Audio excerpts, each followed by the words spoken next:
to the plane with and then da da da da da da. Da da da da da da da da da da da da da. Da da da da da da da da. Da da da da da da da da da da. Da da da da da da da da da da. Da da da da da da da. Da da da da da da. Da da da da da da da da. Da da da da da da da. Da da da da da da. Da da da da da da. It's such a plain old song. Da da da da da da da. Yeah, it's a party in the USA. Yeah, yeah, yeah, yeah, yeah. It's a party in the USA.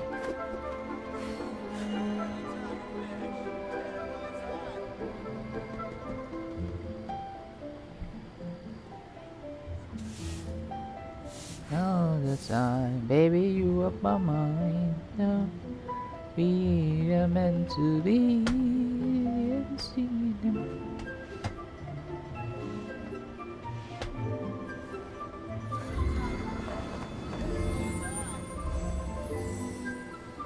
Oh no!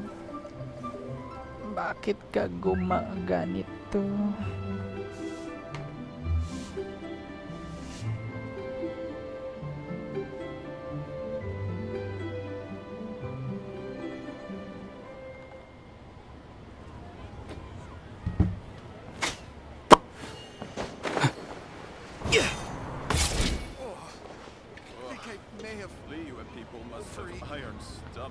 Yellow glow, tatan, tatan.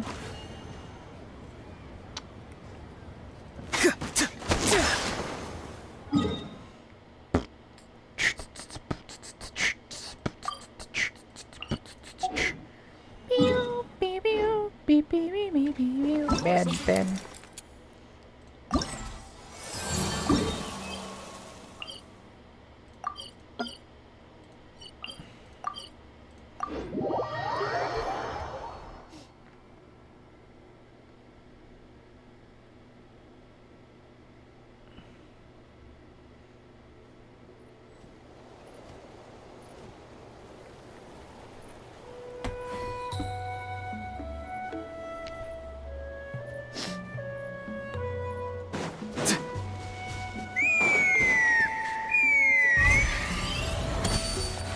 Huh? What's that sound? Seems like it's coming from that bridge. What's up?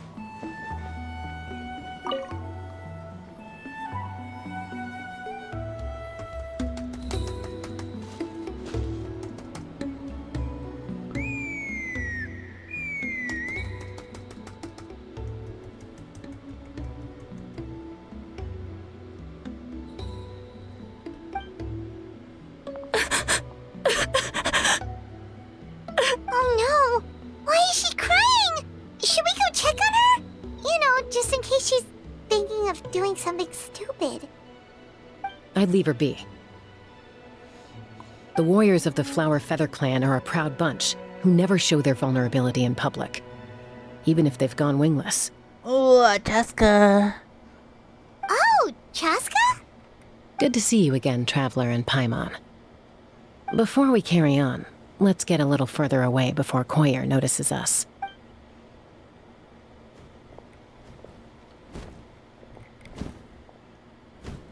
So, that girl on the bridge, Koyer, you said? Should she really be on her own right now? With the mental state she's in, it just seems risky. Go on, Paimon. Don't worry. That's exactly why I'm here. Wait lang, Elder guys. Alpa sent me to keep an eye on her. If she does attempt the unthinkable, I'll swoop in and catch her.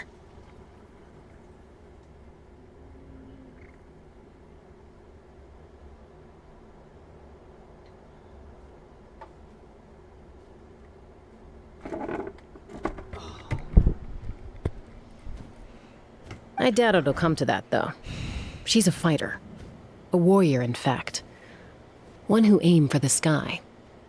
However despondent she might feel now, I'm confident she'll get through it. Okay, no problem. Then let's get the fuck out of here. Well, in the Flower Feather Clan, there's an elite flying squad made up of Kukasaur riders. but it's an extremely selective squad. To become a rider, you need to undergo a trial where you not only demonstrate mastery of the relevant skills, but also win the approval of the Kukasaurs. Very few candidates make it through the process. Koyer has spent years training for her most recent attempt, but unfortunately she didn't pass.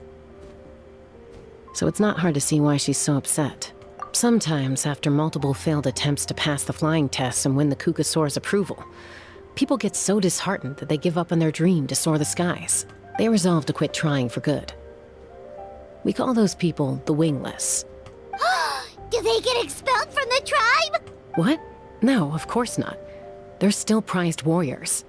We have a saying, just as the Kukasaur treasures every feather on its body, so the tribe treasures each one of its children. This hits even harder in the wake of the war. All of our young warriors carry the future of our tribe on their shoulders. Besides, every Kukasaur falls from its nest before it learns to fly. It's practically a rite of passage. Likewise for the wingless, we always hold out hope that one day, when they're ready, they'll rekindle their dreams and keep trying. Until then, all we can do is quietly watch over them from a distance. Just like I'm doing now. Ah, okay. Paimon hopes she'll get back on her feet soon. Well, from the sound of her whistling, her confidence has been seriously shaken. No Kukasaur is going to respond to a call that sounds like that. Yeah, people from my tribe call to their Saurian companions by whistling or blowing a horn. So it sounds like Koyer was trying to summon a Kukasaur to practice her flying. But the Kukasaurs are an even prouder bunch than our warriors. They would never respond to a lackluster whistle like that. First she failed the trial, and now she's struggling to even summon a Kukasaur. That's only gonna hurt her confidence further. And getting trapped in that vicious circle is the kind of thing that'll make people go wingless. Surely there must be something we can do to help. That's very kind of you. Koyer's flying skills are up to par, but mentally she's stuck in a rut. If she wants to return to the sky, she has to overcome that for herself. I'm going to lay low nearby, just in case she takes a turn for the worse. Let me give you a tour around the tribe once this is all over.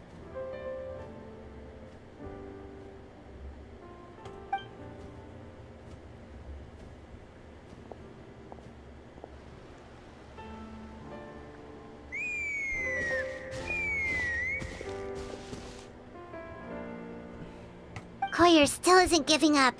Even though Chaska said that she has to do this by herself, Paimon can't help feeling like maybe we can nudge her in the right direction. What if we could get a Kukusaur to fly up to her? That might give her the confidence boost she needs. Alright. Cool. Okay, wait lang. Kaya nag-story mode naman ta.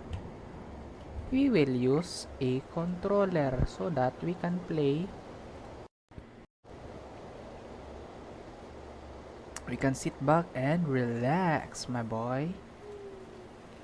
We can sit back and relax.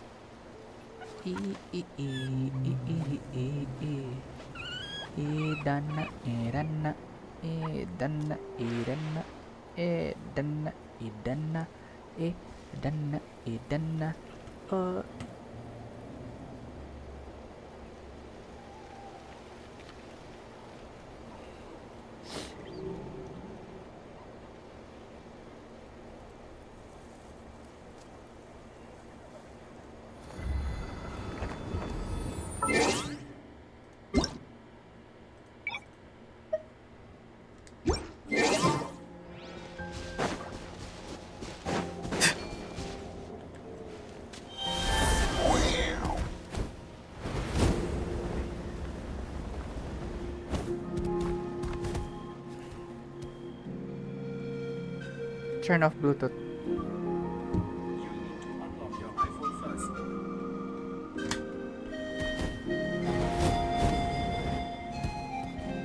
It's a Kukasaur! Oh my gosh! Is this really happening? I did it! I summoned one! I was beginning to think you'd all given up on me completely. Thank you. Excuse me? Would you mind if we did some flying practice together? Right now? I think I know where I went wrong in the test now. I need to maintain a higher speed on my turns. So, I just gotta practice my bell tail slides and split S maneuvers. Also, I really want to try some stall turns and cobra maneuvers.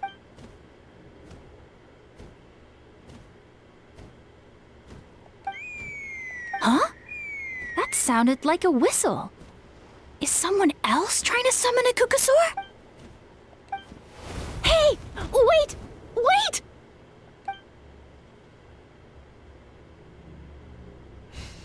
Do you think Koyer's feeling better now? Let's go back to that bridge and check.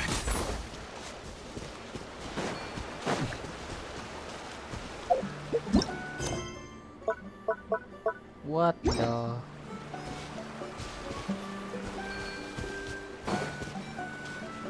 Where is it? Where is it? Okay, okay.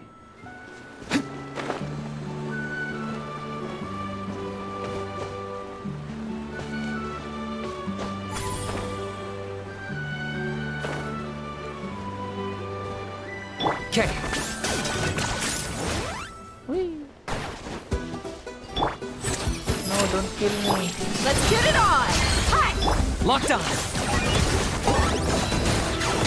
Sure.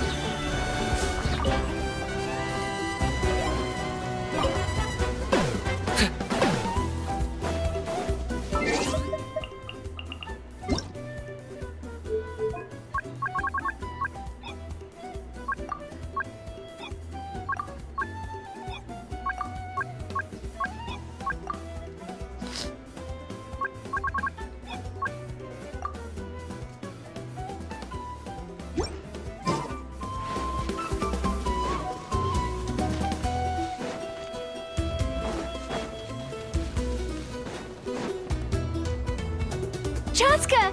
I summoned a Kukasaur!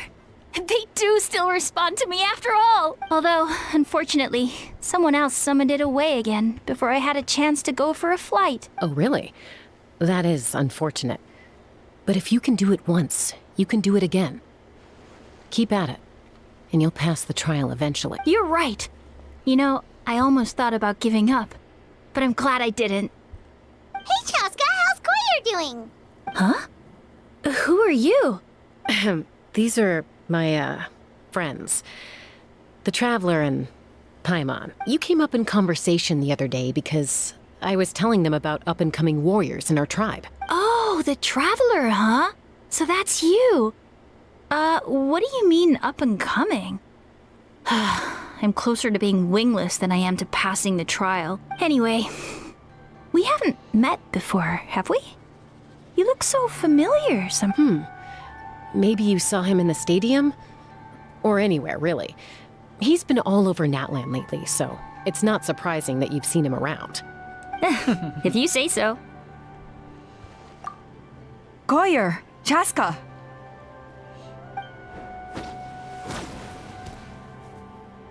Here you are. I've been looking everywhere for you two. Oh, Elder Alpa! What's the matter? I thought I should tell you myself. We're going to redo the flying trials. Redo them? How come? This is so unexpected.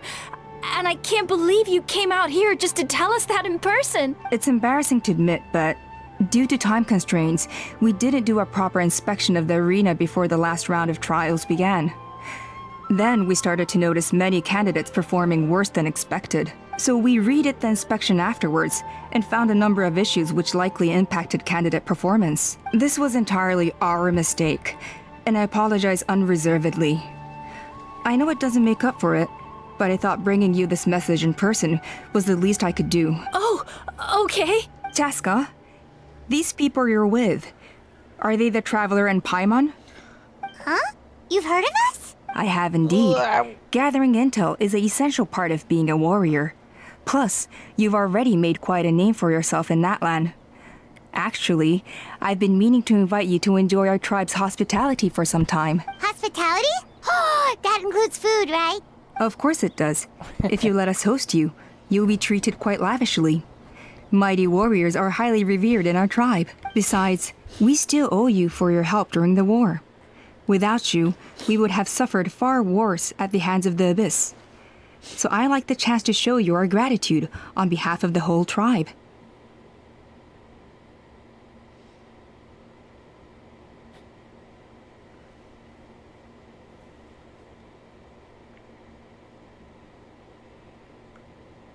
Wait lang guys.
Mighty warriors, plural?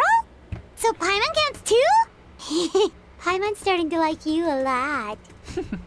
That should go without saying. Your flying skills are the envy of our tribe.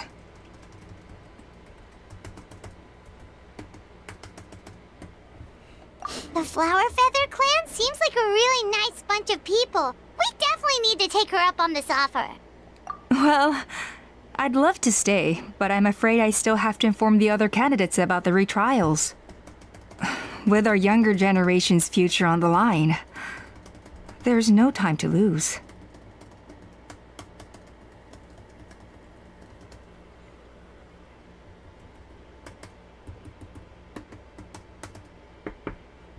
Wait, Elder Alpa! Let me help! The sooner everyone gets the news, the better! Very well. In that case, Chaska, could I leave you to entertain our guests? Sure thing. Okay. Let's meet by the Obsidian Totem Pole later. Koyer, let's get going. Okay.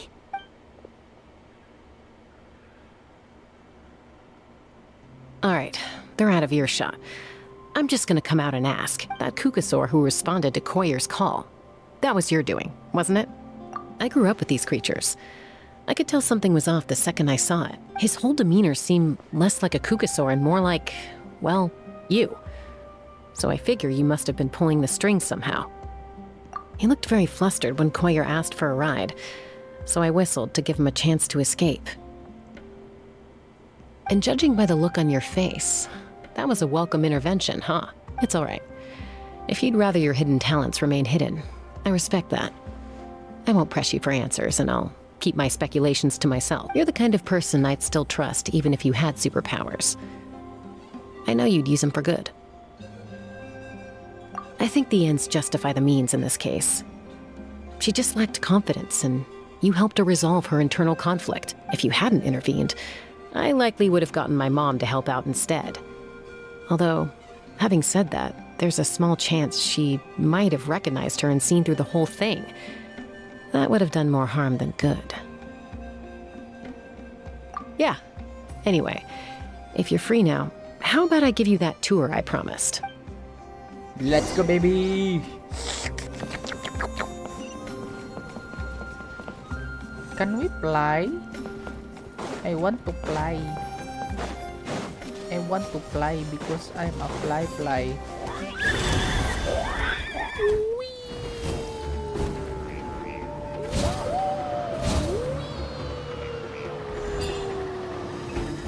Ay, ito lang. Yus.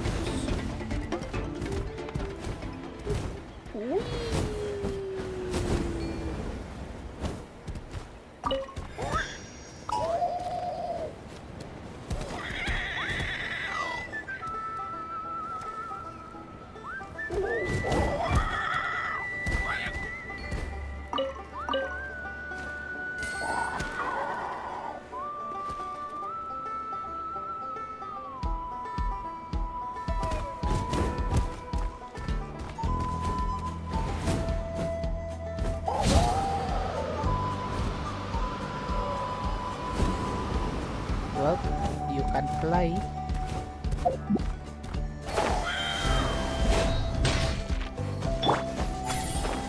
Okay. Be free.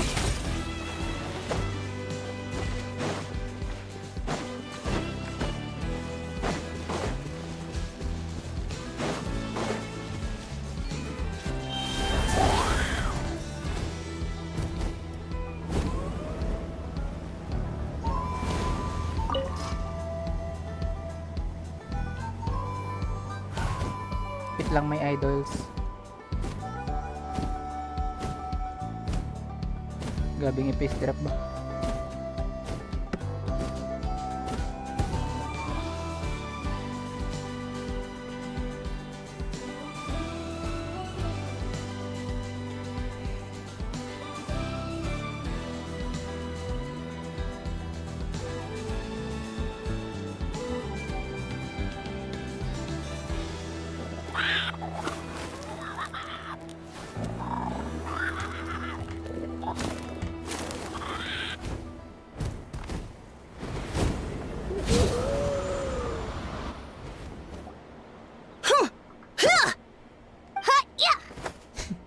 Ready? I'm gonna get you! Uh-oh. Are they fighting? Should we try and break them up? They're fine. Just doing their daily combat training. Combat training? A little young for that, aren't they? Not to us. We're a tribe of warriors. In ancient times, we were the most elite troops in the nation, responsible for patrolling and defending all of Natlan.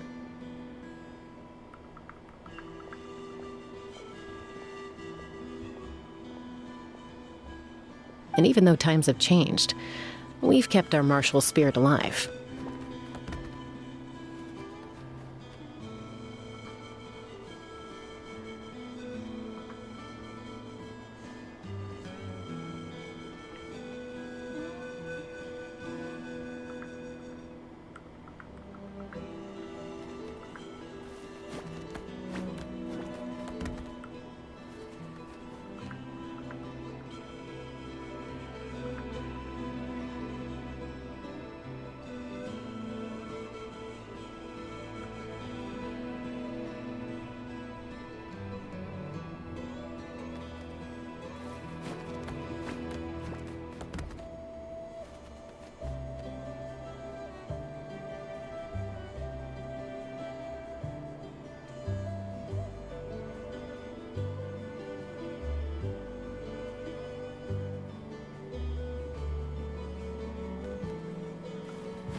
Hey, is that Chaska?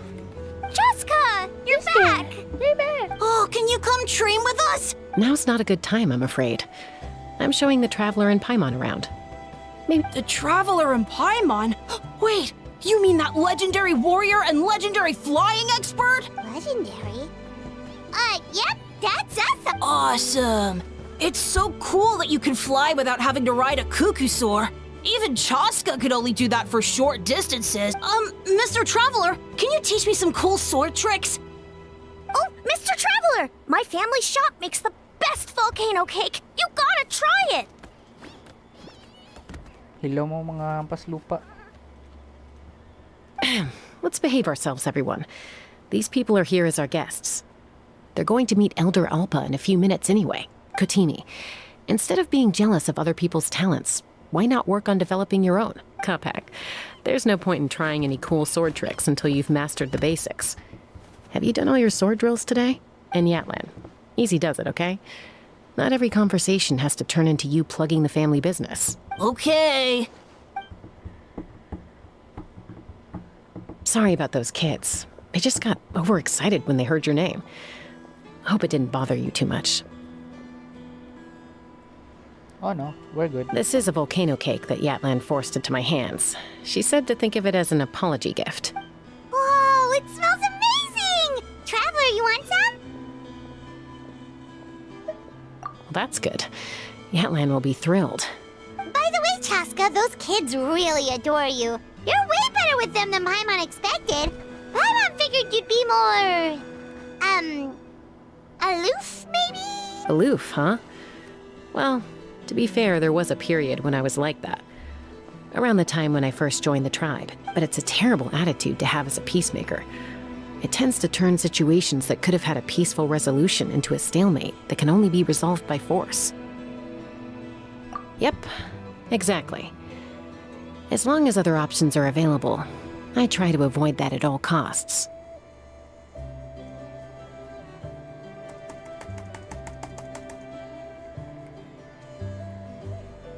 Someone once told me that peace imposed by force will crumble in a matter of days.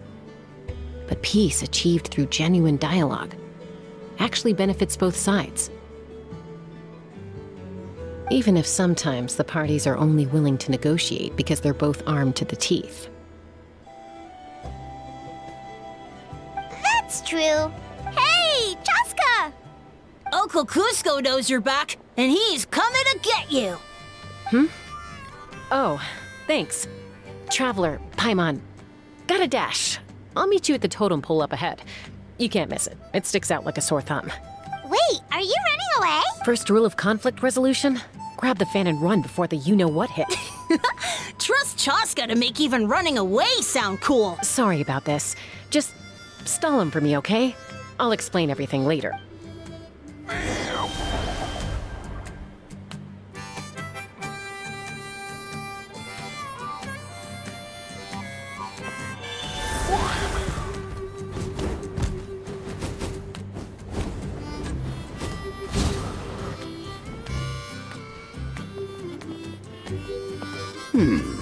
A golden-haired outlander and a white flying object. You must be the traveler in Paimon. I heard Chaska was with you, but I suppose she's run away again, has she? Sorry, who are you? Who am I? Only her father. She's supposed to go for a checkup every 3 months to see how her abyss condition is doing. We both agreed on it. But she's already missed 3 checkups this year. That's 3 out of 4.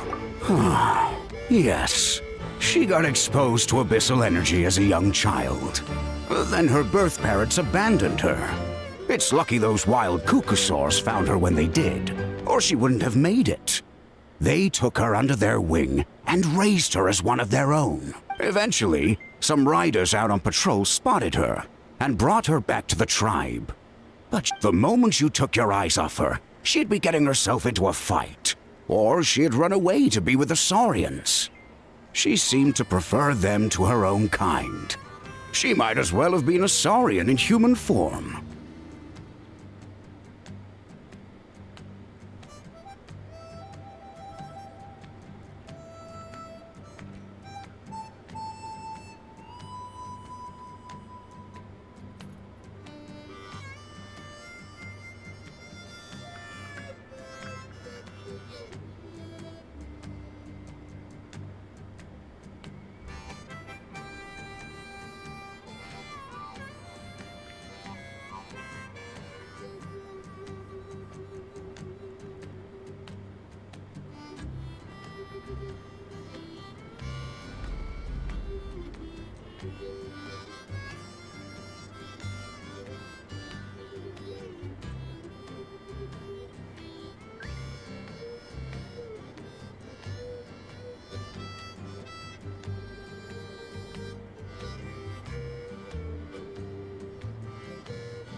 must be the aloof period she mentioned, right? We later discovered that her exposure to the abyss had planted seeds of conflict in her heart. So, we started trying to bring it under control, but ultimately, she's the only one who can control it. Anyway, she's much more human these days.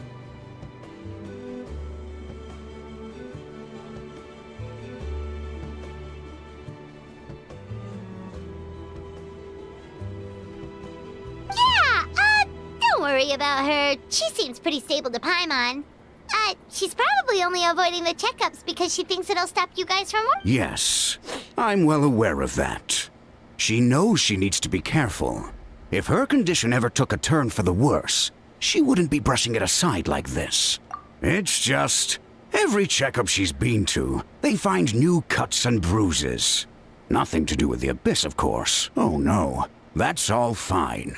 The problem with her is, she's her own worst enemy. She's been living dangerously again. I'm sure of it. That's why she's avoiding the checkups. She wants to hide it from us. Yeah, Paimon can see her doing that. Oh. In the past, she always had Koichi to keep an eye on her. Now Koichi's gone, and I don't want to lose another daughter. Chaska's been increasingly reckless since Koichi passed.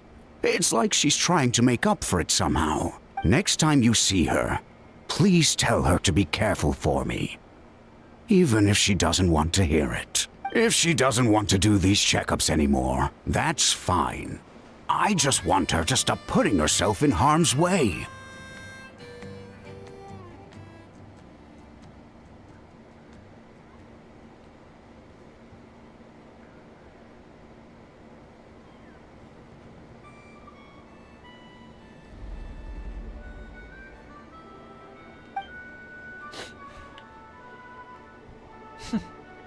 Sa taas.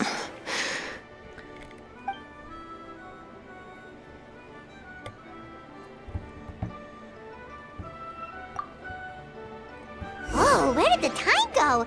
We should meet back up with Chaska before it gets any later. I'm sorry. I didn't mean to keep you so long. I don't get to talk about I should be getting back to work now. So,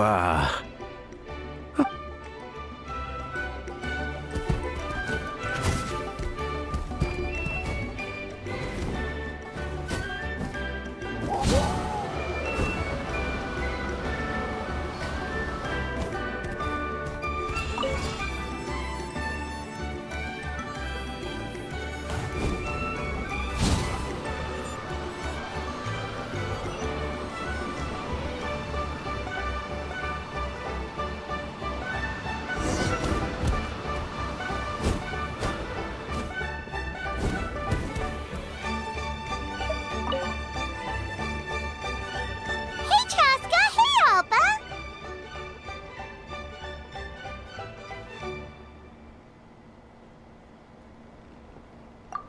It's all right. I bet my dad talked your heads off, huh? What did he say?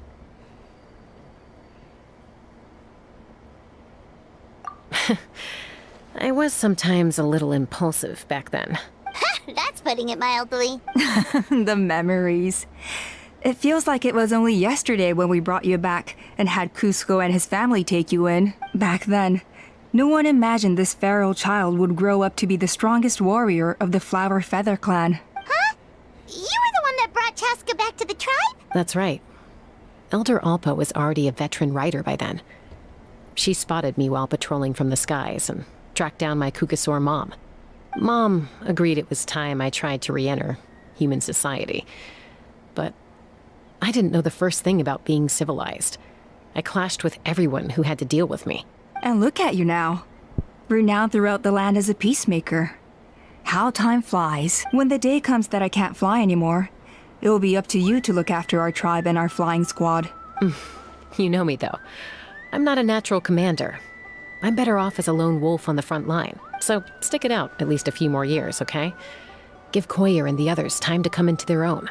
Oh, stop. Wait, so isn't the leader just the strongest warrior in the tribe? At least, Paimon figured that's how your tribe would work. Strength is certainly a core tenet in the Flower Feather clan. But strength means far more than martial prowess alone.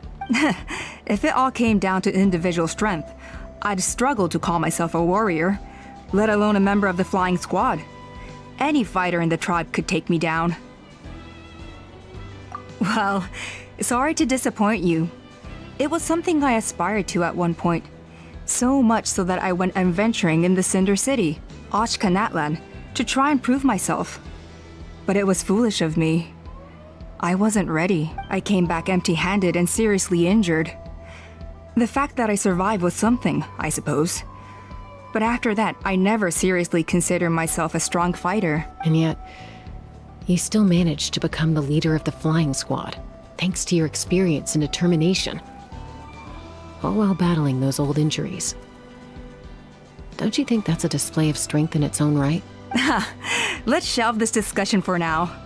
Traveler, Paimon, there are some simple refreshments on the table.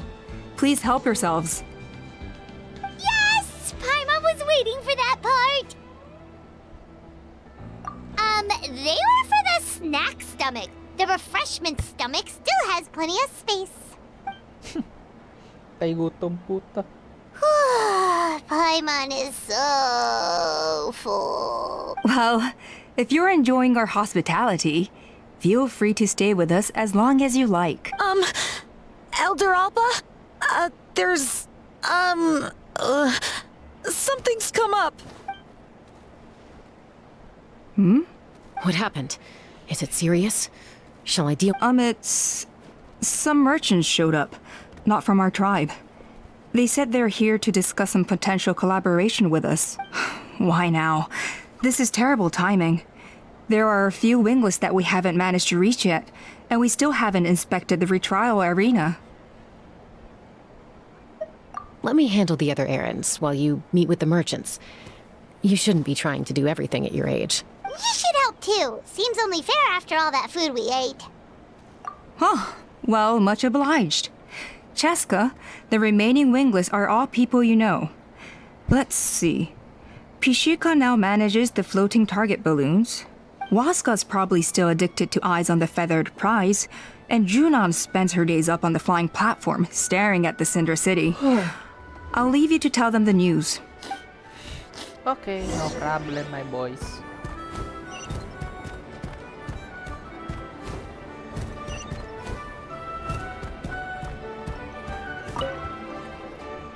A retrial? What's the point? I pretty much treat life like it's a game. No Kukasaur's ever going to approve of that, no matter how many times I try. Waskar, I can assure you, Kukasaurus wouldn't judge you for something like that. Well, they must be judging me for something. Maybe I lack fighting spirit, or just don't have the talent. Not everyone's a natural like you. Don't waste your time on me. You'll have better luck with the ones who still have their heads in the clouds. In the meantime, I think I'm gonna treat myself to a few more games of eyes on the feathered prize. Yeesh, there's wingless, then there's being a total lost cause. You used to be a fierce warrior, actually. But fighting spirit alone won't win you the Kukasaurus approval. Are all Kukusaurs so strict? The ones in floating target balloons and eyes on the feathered prize seem pretty chilled out. It's one thing to hang out and have fun, but quite another to take to the skies with a human life on your back. Giving a ride to someone who's unqualified endangers not only the rider, but also the Kukasaur themselves. If the rider makes a mistake, they both suffer the consequences, so we have a mutual understanding with the Kukasaurs. If someone isn't up to standard, we have to reject them. Even if it means breaking their hearts. Oh, sheesh.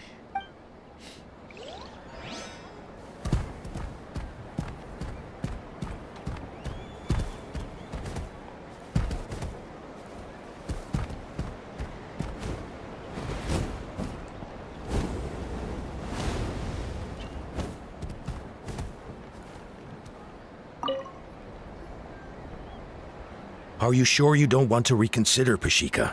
I appreciate it, boss. But honestly, I'm pretty happy with my life nowadays. Pashika, they're redoing the flying trials. Huh? Mutona? Ah, did Alpa send you? I was just telling Pashika the news, actually. The way things are with the tribe these days? I mean, you don't need me to tell you. This here is no future for a seasoned warrior like you. Ah, come on, boss. Do you have any idea how long it's been? I've been wingless for years now. I'm not cut out for that anymore. Of course, I'll do my part if we ever need to defend the tribe. But there's really no point in me trying out for the flying squad now. I've already made my peace with it. Not everyone has what it takes to return to the sky after going wingless. Elda Alpa's perseverance is something else. And it's okay if I'm not destined for greatness. I might not have the Kukasaur's approval, but with my hot air balloons, I can still reach the skies. Handling these balloons every day, seeing how the customers react, the looks on their faces, that's enough for me. Finding something you love doing can be just as hard as passing the flying trial. It's worth holding on to. Fair enough. It's your choice. I won't force you. Oh, by the way, you should try taking a balloon ride if you've got the time. Once you've been up there for yourself, you'll see why I love it so much. No problem. If you ever want to give it a try, you know where to find me. Okay.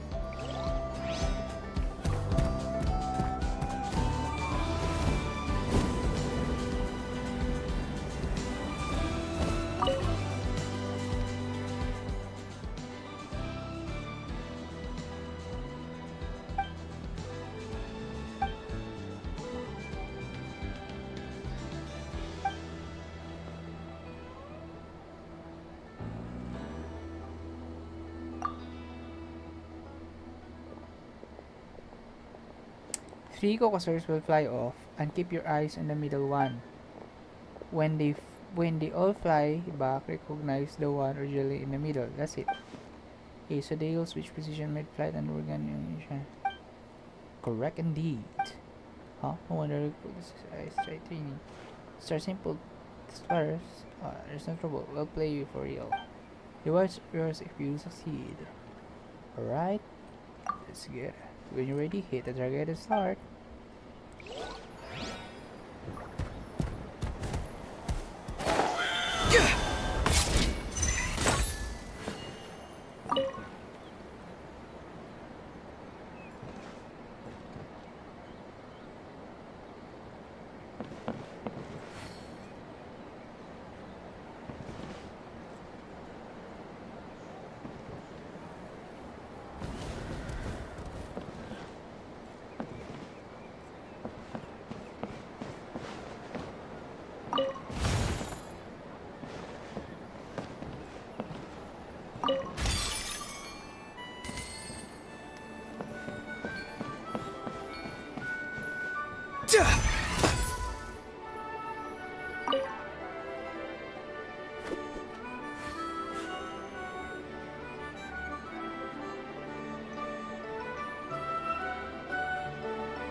Easy.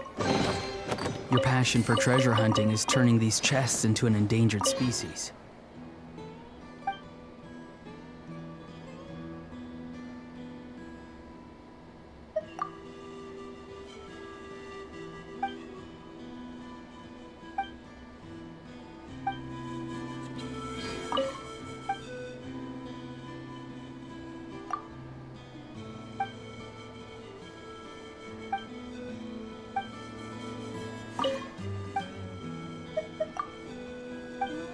Yun lang.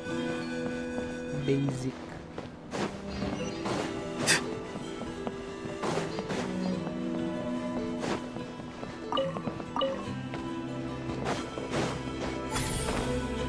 Okay.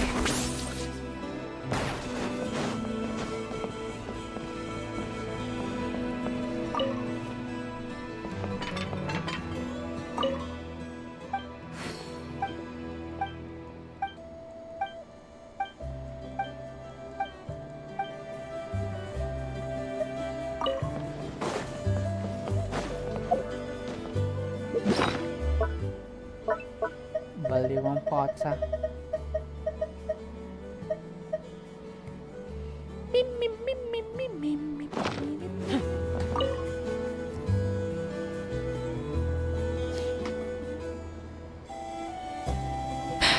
Hey, Junan. Gazing out at Natlan again, huh? Chaska? What are you doing here? Is something up? The flying squad is hosting retrials again soon. Wanna give it another try? Maybe you're forgetting the definition of wingless. I've failed so many times already that I've decided to call it quits for good. I'm done. Elder Alpa always goes out of her way to come and tell me when a new trial is coming up, and it's nice of her to think of me. But nothing's gonna change. I'm not going to suddenly pass just because they're holding another trial. They're making some big changes to the arena this time, so the flying experience should be smoother than before. Koyer's gonna try again. No, forget it. If I was genuinely good enough to make the squad, the location shouldn't affect my chances. A true rider can fly confidently whatever the conditions. Like you and Elder Alpa. Shunan! They're redoing the... Huh? Chaska and the Traveler. I guess they told you already then. Come on, let's go train together. I'm gonna sit this one out. What? Why? But you've always looked up to Elder Alpa. She went wingless after her injury and spent years drifting, but even she came back and made it in the end. If she can do it, why can't you? I mean, I don't have that kind of perseverance. And besides, the last thing I want to do is fail in front of her yet again. Oh, come on. You know you don't need to worry about that. All right, well, how about we just treat this as you being my mentor? Then will you train with me? Enough umming and ahhing. Let's just get up in the air and figure it out as we go. Wait! Hold on, slow down. I can't keep up. Well, that's one way to do it. They've been best friends since they were kids. If anyone knows how to get Junan out of a rut, it's Koyer. You helped Koyer deal with her internal conflict, and now she's done the same for someone else. You know, people often talk about how one conflict leads to another and so on, but sometimes in life, things spiral in a good direction instead. Ayos.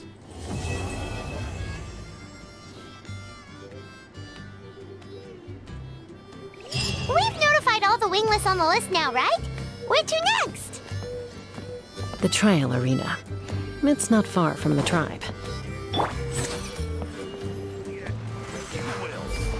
It's not like I'm not trying.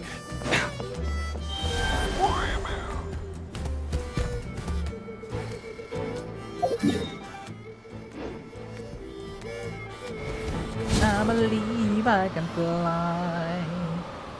I believe I can fly. I believe I can fly.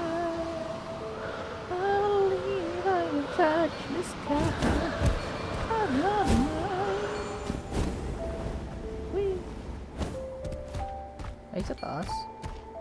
Di man kayo nagsabi na sa taas pala eh. Wee. Abot. This one, baby.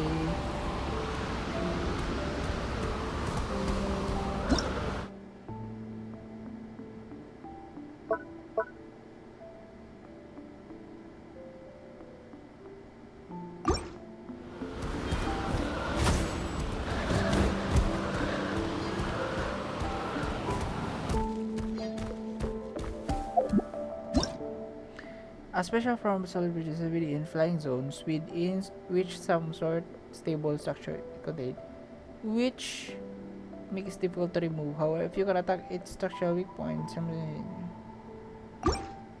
paano mag-attack?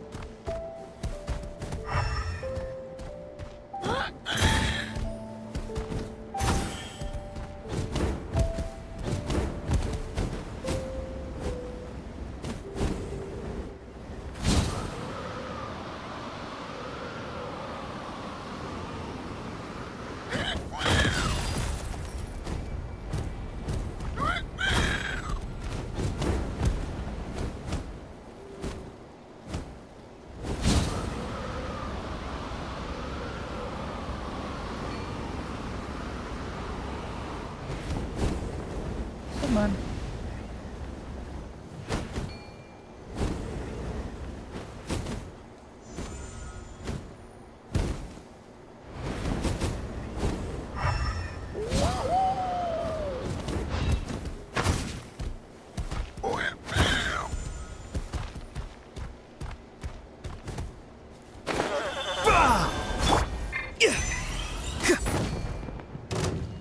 Hey! Monsters!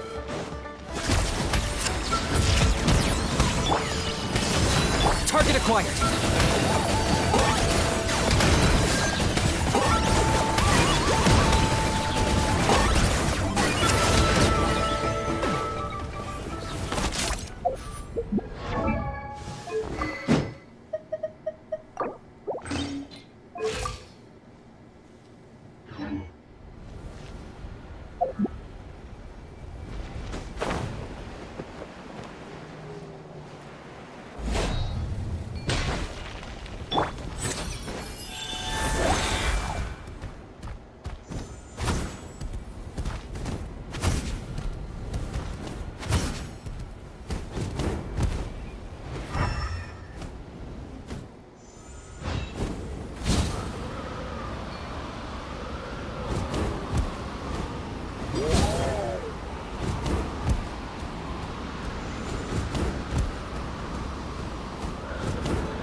Oh, hey there, Chaska. Did Elder Alpa send you? Yeah, she's got other things on her plate right now. How are things looking here? Well, the inspection revealed numerous blockages all over the trial arena. It looks like they're the result of ley line disorders caused by repeat abyss invasions. Theoretically, we just need to clear those obstacles, and the arena will fill up with gaseous phlogiston again. But that's proving difficult to achieve in practice, for all sorts of reasons. Why don't you head on down and check things out for yourself? Feel free to ask the staff for more details.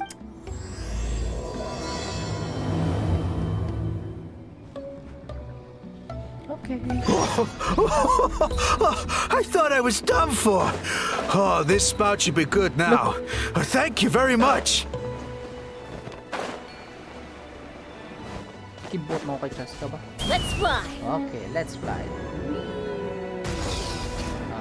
Okay. I believe I can fly. I believe I can touch the sky.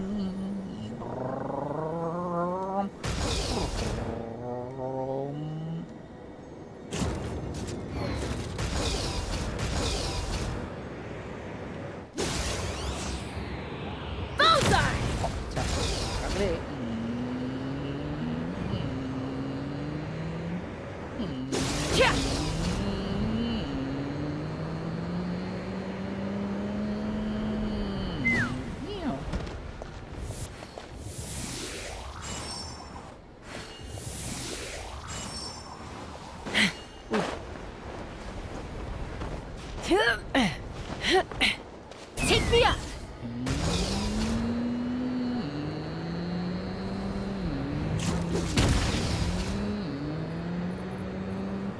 I believe I can fly. Oh shit.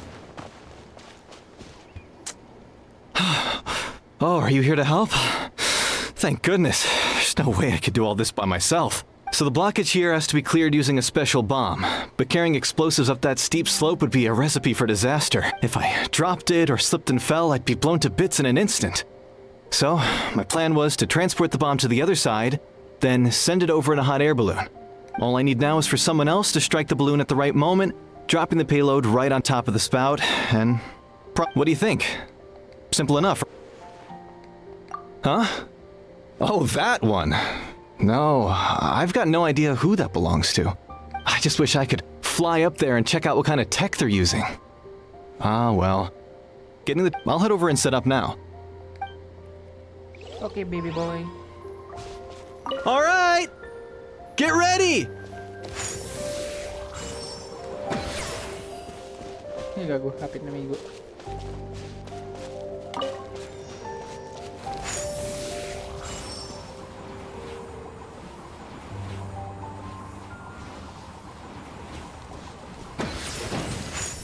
Layo-layo yung puta. All right! Get ready!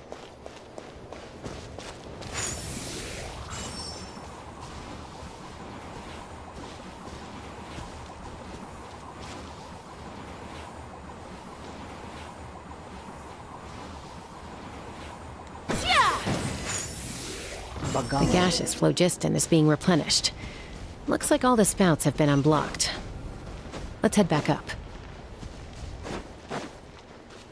Spider-Man.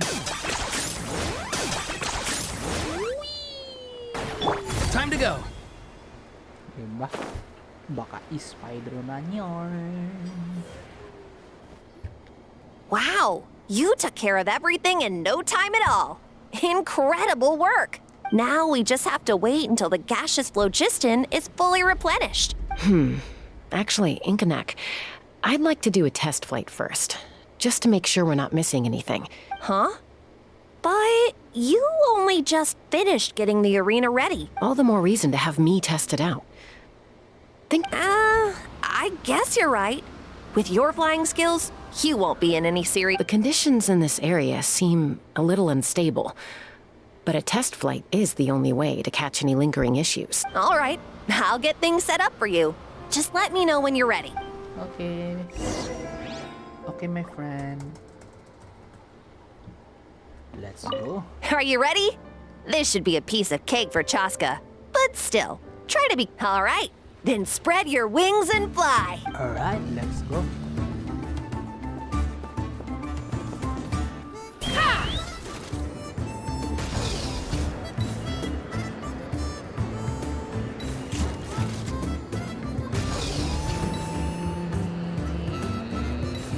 Giddy up!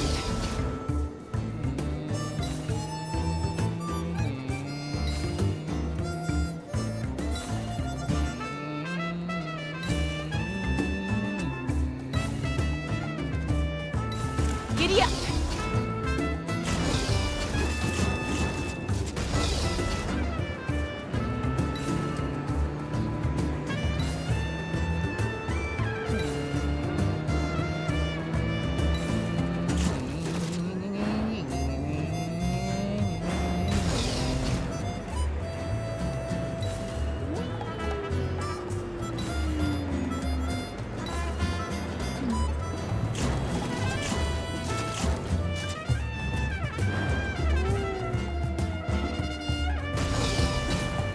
Alright, let's go. That was amazing. Paimon couldn't take her eyes off you. No, nothing major. Give it a few days, and we should be able to conduct the trials. Help! Help me! You're from the Flower Feather clan, right? Catch your breath first. We got attacked by a Kukasaur. My friends are still stranded in the middle of the road with the goods we were transporting. Huh? Are Kukusaurs really that aggressive? Do they usually attack groups of people and provoke? Not in my experience, but there are exceptions to... Can we fly? For the Lord of the Night! The dead would blaze in dragon fire. Ouch! I've never seen such an aggressive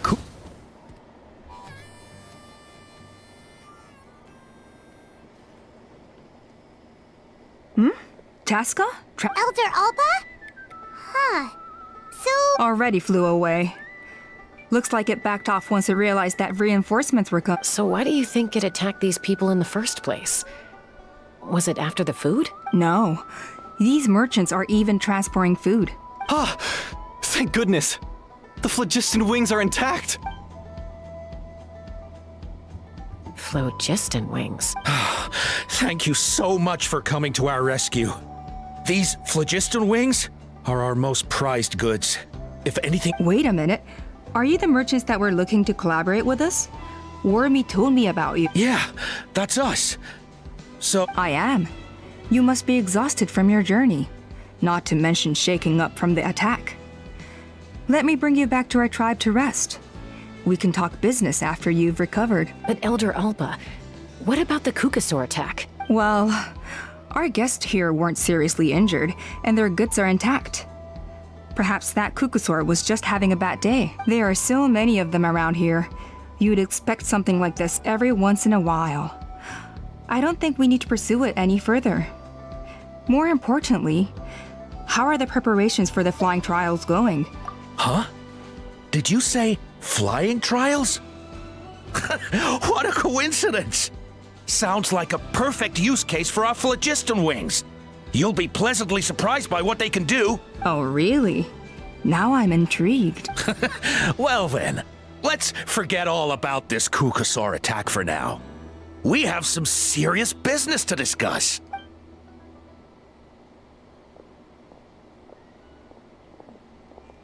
Huh? So that's it?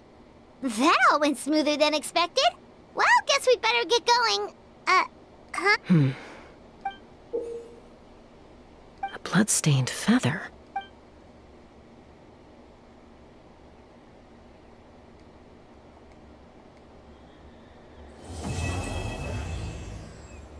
Let's go, baby. The Flower Feather Clan should be about ready to hold the new flying trials by now. Let's go check it out.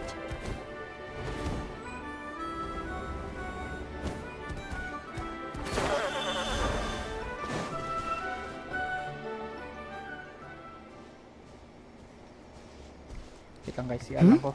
Ah, Traveler and Paimon. You came.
And it looks like we made it just in time!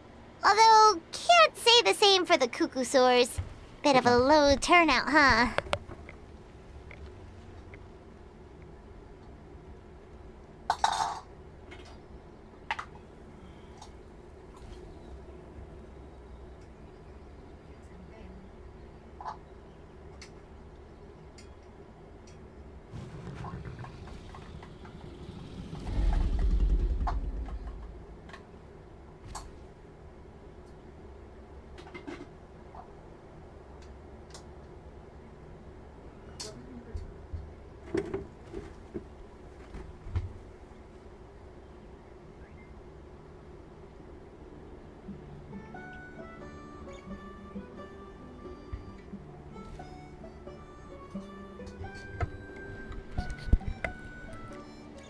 Yeah, you'll see why soon enough. All right, get ready. 3, 2, 1, fly! Whoa! We're really flying! I feel light as a feather. I'm flying without a Kukusaur. These phlogiston wings are awesome! What's going on? Paimon can barely believe her eyes. How did they fly all on their own? The merchants we ran into that day were selling a product called phlogiston wings. It's a flying machine worn on the back. To operate it, you just use a handheld trackball that controls the flow of gaseous phlogiston. That's incredible. Yeah. If our tribe, well, if Natlan mass adopted this technology, it would revolutionize our mobility and responsiveness in times of crisis. Just think of the countless tragedies that could be averted. I feel like I'm dreaming. Did I really just fly on my own without the help of a Kukasaur? You'd better believe it! Plus, you just passed a flying trial! Right, Elder Alpa? Elder Alpa? Should this really count as a pass? If we did the trial using phlogiston wings? Why not? The scoring rubric is about flying performance. It doesn't specifically say you have to ride a Kukasaur, does it? Yeah, maybe, but... I mean, even Chaska had to ride a Kukasaur in a trial, right? And the whole point of a trial is to test both... work with a Saurian companion. Well, if we can fly by ourselves, maybe we don't need to test the ladder anymore. Chaska, Traveler, what are your thoughts on this new invention?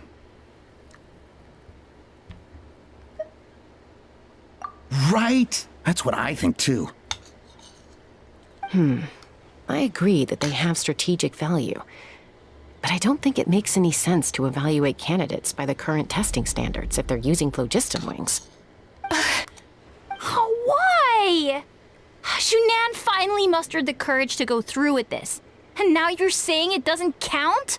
I don't have any experience using these wings in battle, nor is it immediately obvious how to incorporate them into the existing systems in our tribe. Taking a longer-term perspective, I think we need to start by getting thoroughly acquainted with how these things work. Then we can develop a new trial format with new assessment criteria, tailored to candidates using the phlogiston wings. You all raise valid points. But Chaska, while your proposal sounds perfectly reasonable, it would probably take years to put it into practice. We lost so many people in that war. These phlogiston wings could be exactly what we need to strengthen our forces and boost morale in this trying time. And as for real-world battle experience, there will be plenty of opportunities to gain that. I have high hopes for you, Junon. Huh? Hey, stop staring into space! Say thank you! Thank you.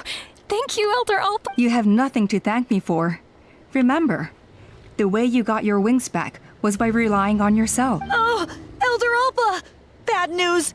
Kukasaurs are attacking the merchants again! Again? Okay, everyone, stay put while I... Huh? Chaska?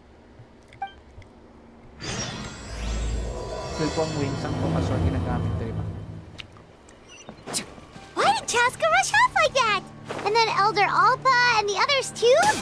Anyway, let's go see what this is all about. Can I fly, please?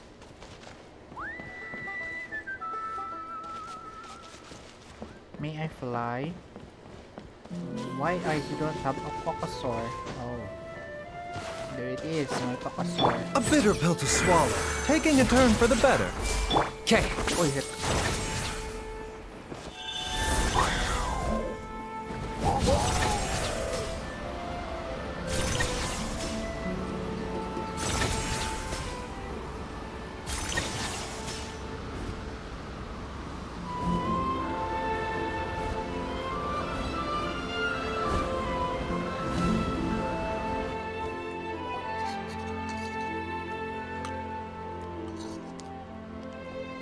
Oh, it's back! It found us again! Run! Get it! Curses. She's really riled up this time. Hey! Stop running! We'll never outrun a creature with wings! Stop! All of you!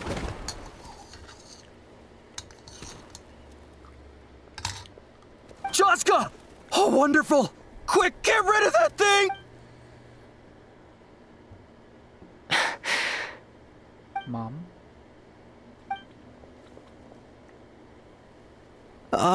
What's going on? So it really is you. sister. Wait, sister? That Kukusaur is Chaska's sister?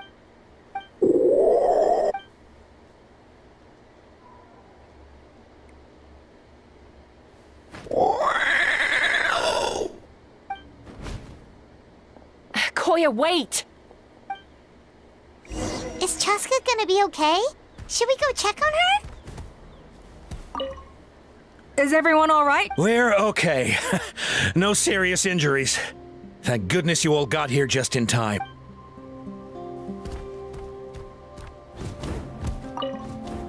What was wrong with that Kukusaur? If we just let it escape back into the wild...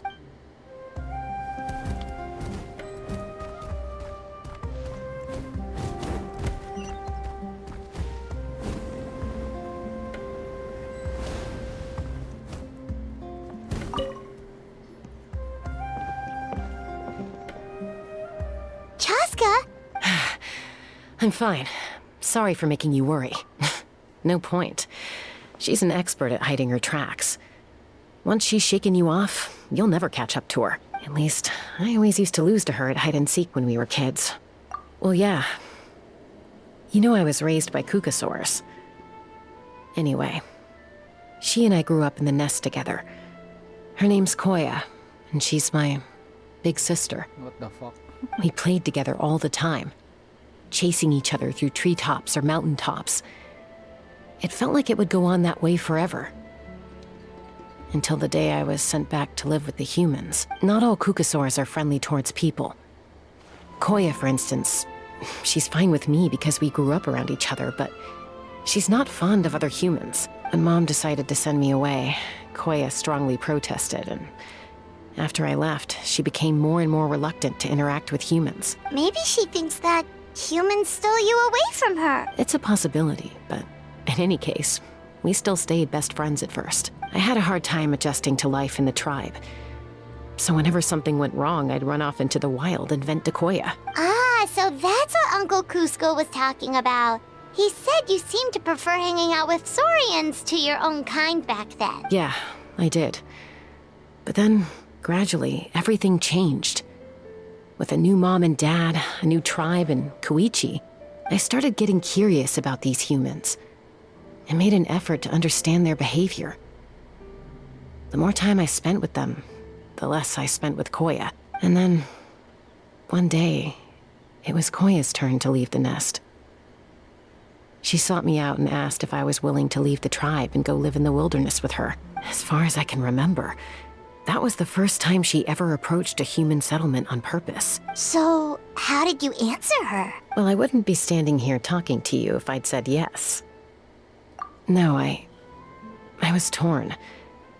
On the one hand, I'd already made up my mind to embrace my new family and accept my human identity. But I also knew that Koya wasn't a fan of humans, and I didn't want to disappoint her. She took my hesitation as an answer. She saw it as a personal betrayal, threw a huge fit, and then flew off. We hadn't seen each other since, well, until today. Not for a lack of trying, though. I tried asking Mom where Koya's new nest was so I could talk things out with her. But Koya had already asked Mom not to tell me where she'd moved to. It must be hard for Mom, being stuck between her two daughters. So I didn't press the issue. If things carry on like this, I need to make sure I find her before anyone else, even if she doesn't want to see me. For now, let's bring the wounded back to the tribe, and see what Mutota and Elder Alba have in mind. Kukusaur ng puta.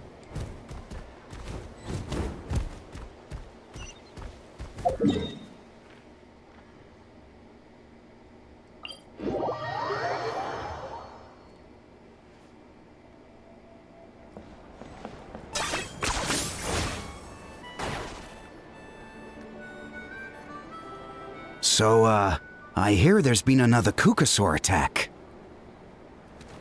Yeah. Ha! I knew it! They're wild animals, and they can't be trusted. Hey, show a little respect. The Kukusaurs are our partner. Maybe in the flying squad, but they don't give a hoot about the rest of them. Well, now that we have the phlogiston wings, Do we even need the Kukasaurs anymore? Are you kidding? How are we supposed to protect our tribe without them? I didn't mean it like that. Huh? Protect our tribe? Or are you just scared that your precious flying squad will lose its prestigious position? You take that back! Things are changing so quickly. Chaska, there's a conflict emerging there. Aren't you going to nip it in the bud? The whole tribe's talking about this now. Breaking up a single fight won't solve anything. The real source of conflict here is the phlogiston wings. And what happened with Koya. On any other day, people would just brush this attack aside. After all, clashes between wild Kukasaurs and humans are no more common than those between people. But now that the phlogiston wings have entered the equation, it's sparked a debate over whether our tribe needs the Kukasaurs at all. I worry that we risk repeating the mistakes of the Cinder City. Back then, Lord Ochkon's hatred of the Saurians nearly destroyed the peace forged by the Pyro Archon, Chaska. To prevent things from deteriorating further, I'd like to task you with restoring peace to the tribe. I will. Traveler, you've already done so much for Natlan, and the Flower Feather clan has no right to ask more of you. But thank you. And don't forget about Paimon. Just leave this to us. This whole situation has unfolded so quickly that it's put us on a back foot. To tell the truth, it makes me a little suspicious. You think someone might have orchestrated all this? It's possible. Also, Chaska, could you try to keep a low profile while you're out there digging around? We don't want to give our hand away. I'll do my best. Okay, so where should we start? This all began with Koya's attacks.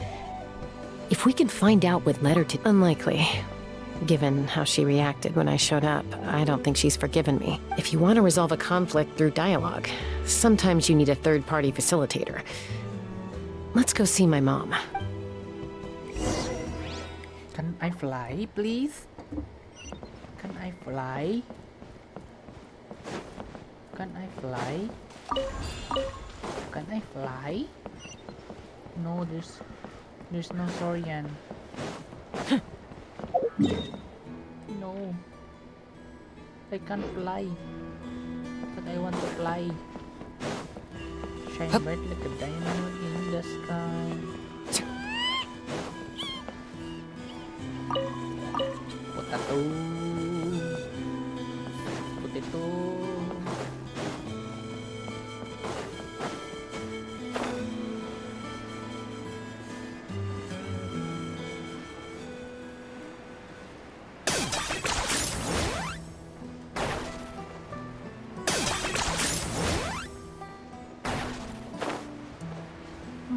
Bawas lagi ng live ko.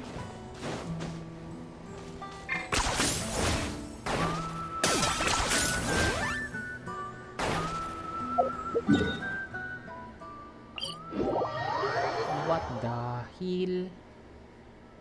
There is no Saurian. Mind the side effects.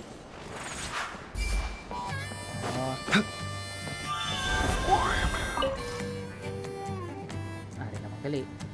I believe I'm gonna fly.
The doctor will see you now.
Easy.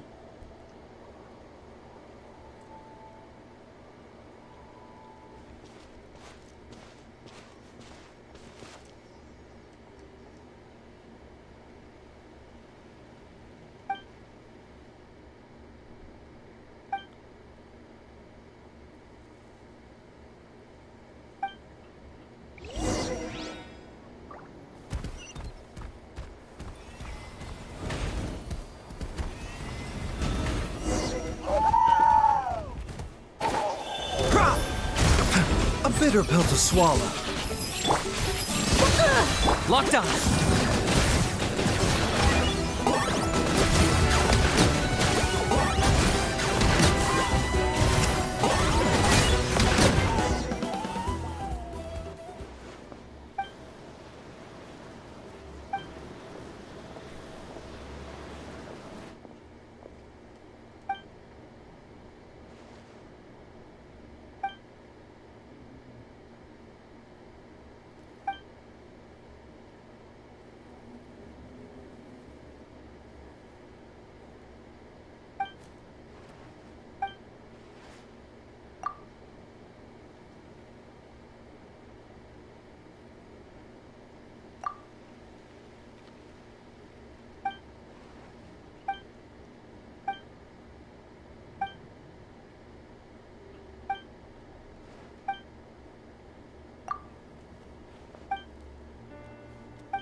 Miskilya.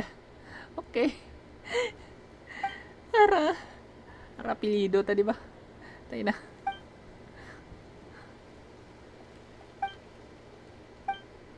Run.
Yes, ako ka sword.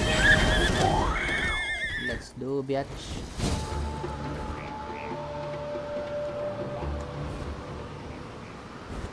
Let it. No one. Can't believe.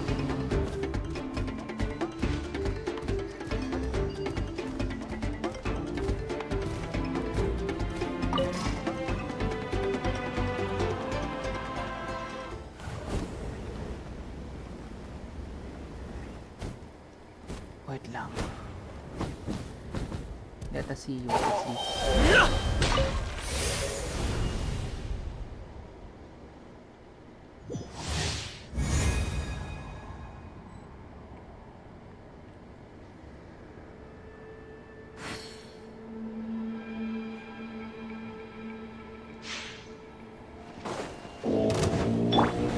Let's get it on!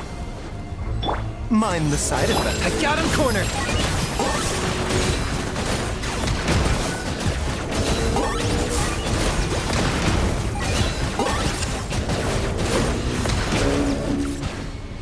A bitter pill to swallow. Be free. Time to say hello. Look alive!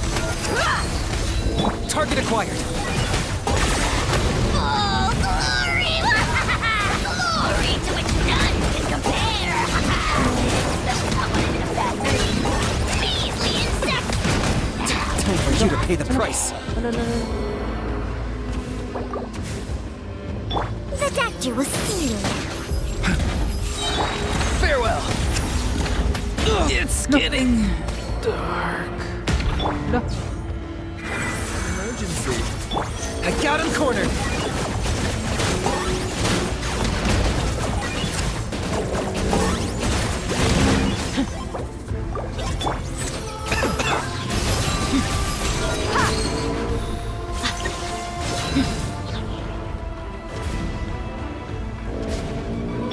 Mind the... Locked on.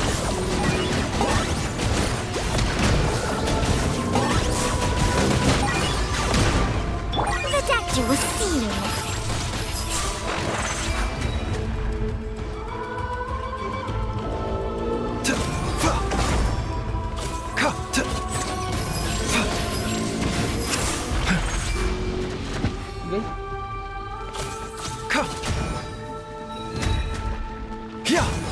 A bitter pill to swallow.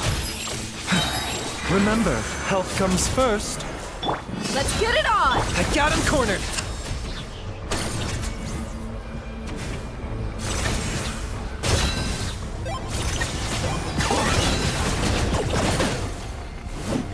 Shadow the past.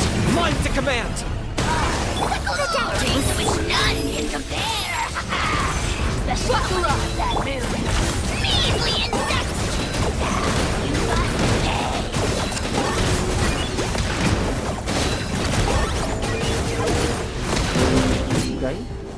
A bitter pill to swallow.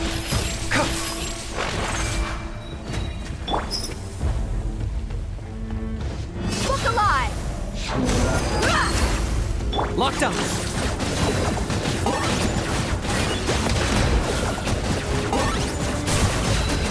Who can play that game?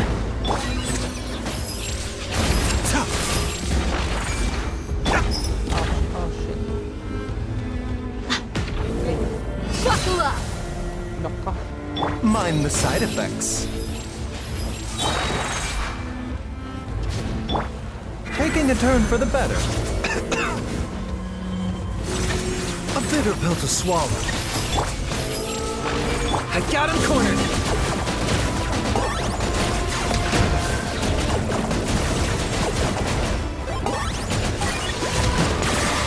Oh, glory! The glory to which none can compare. Especially not when I'm in a bad mood. Measly insects! You must pay.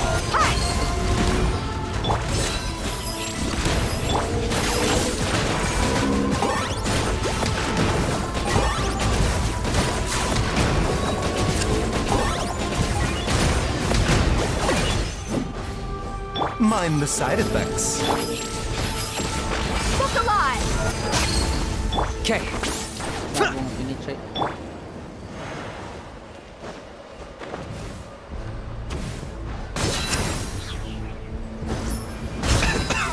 Target acquired.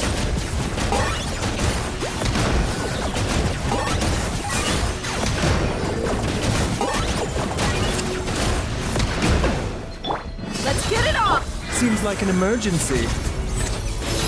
Okay, Bow before your king! I got him cornered. Your soul's in sacrifice! Scared. Let's go. Let's go. Let's go.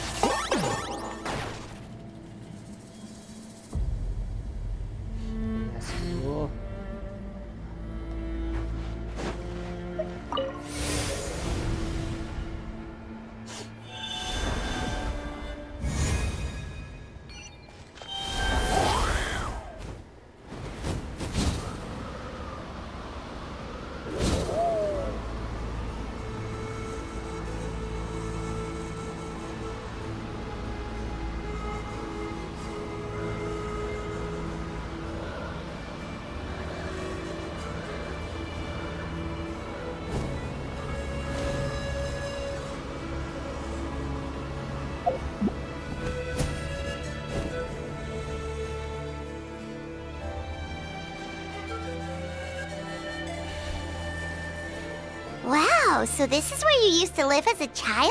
Mm-hmm. When I was little, we used to do this thing where I'd jump from the top of this tree, and Koya would fly over from the platform and catch me in midair. Or sometimes we'd both fly from the treetop together, and then after some aerial maneuvering, she'd throw me up onto that platform. After we got a bit older, we went to the nearby shores looking for even greater heights. Ah! Stop! You're gonna get Paimon a heart attack! Oh, really? I just thought it made a fun story. Then I'll share more with you when there's time. Anyway, back to the matter at hand.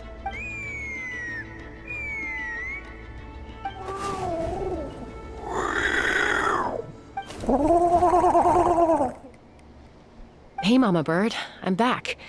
My last visit was only a week ago, wasn't it? See? I visit you more than I visit Papa Cusco. I brought a couple of friends with me. These are the Traveler and Paimon. Traveler, Paimon. This is my mom. Her name is Chimpu. In the human tongue, anyway.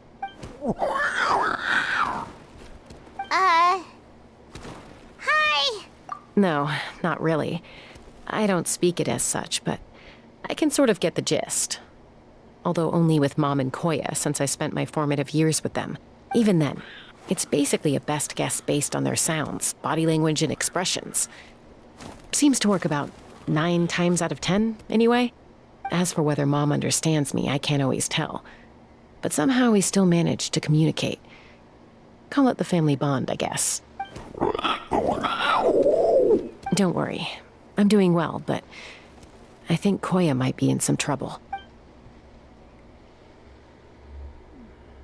I know she's never been a fan of humans, but she's never deliberately attacked them before either. Does, Auntie Chimpu know anything? Doesn't look like it. Koya hasn't visited her in a long time. Then, could you please tell me where she's living nowadays?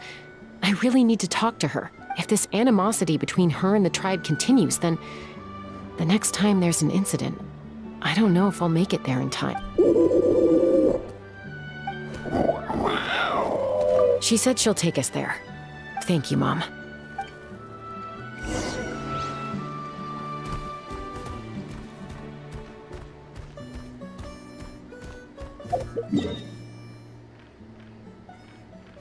What the hell?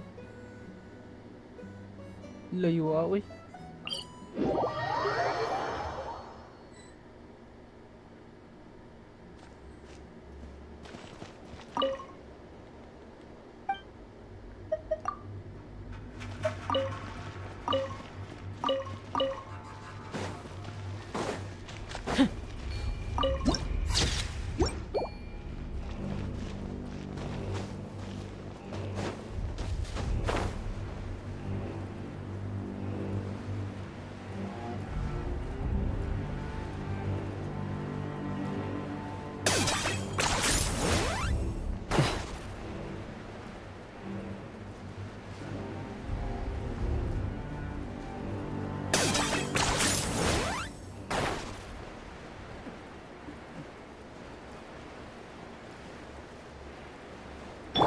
time to go.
This is a really remote location.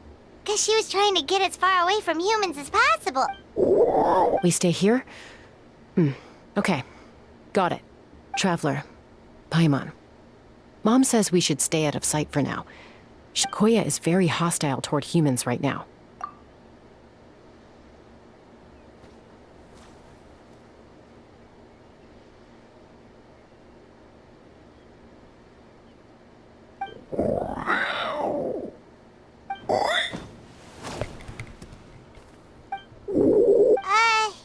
Any idea what they're saying?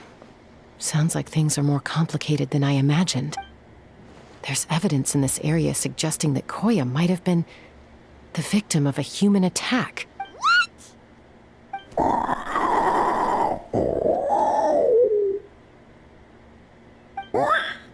No! It's Chime, Koya's child. The attackers kidnapped her. They came over the sea, under the cover of night, and they took Chime. What the heck? Who would do— I searched day and night, and finally found them.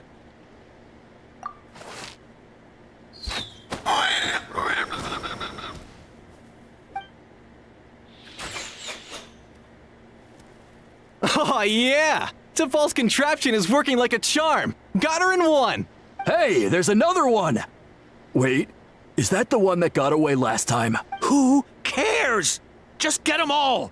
T'Pol pays us per catch.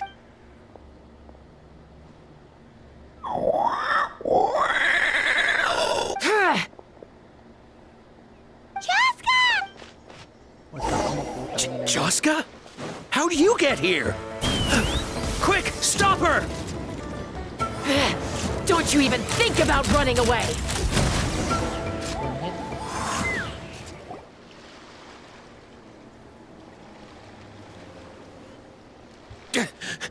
Don't come any closer, or I'll... Go, Phlogiston Wings! Take me out of here! Uh-oh, looks like it now— This is bad. Mom and Koya are already injured. Help! Elemental energy suppresses it! Please, someone! Get back! It's still going! Guess we need a more permanent solution. All right then.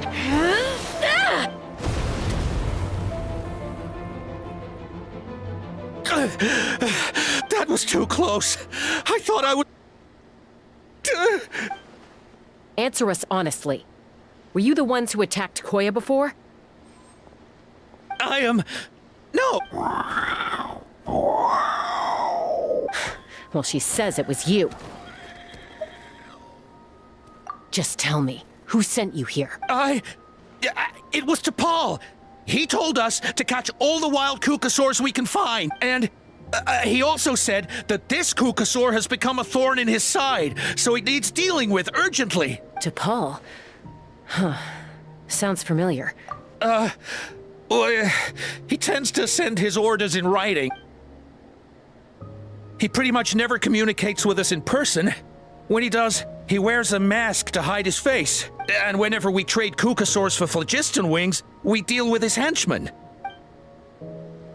So you didn't even make those wings? All we did was slap some labels on them and transport them over here, to make them look like they're imported. To make it harder to trace their origins. I don't know, honest! Well, that's mighty convenient, huh? What about if I held a gun to your head? Would that change your answer? No need. T'Pol doesn't tell us much. But he always stresses that he wants them alive. So that gives us some clues. This is just a best guess, of course. But we suspect that the gaseous phlogiston stored in the trackballs is drawn directly from the Kukasaurs. What? Easy now. You're still injured. Hey, keep talking. Yes, ma'am. So, the gaseous phlogiston has to be highly refined in order to power the phlogiston wings. The slightest imperfection can have disastrous consequences, as you just witnessed. But the Kukasaurs have a natural ability to process gaseous phlogiston. So, if you use them as an intermediary, then... That's enough. So the... T'Pol should have them. But no one knows where he's based, apart from him and his henchmen. We've tried looking for it ourselves, even followed them a few times. But we always end up losing track of them. Random thought. Maybe they're hiding up in the sky? T'Pol. T'Pol. I'm sure I've heard that name. Maybe it was... Lapit. Chaska! Traveler!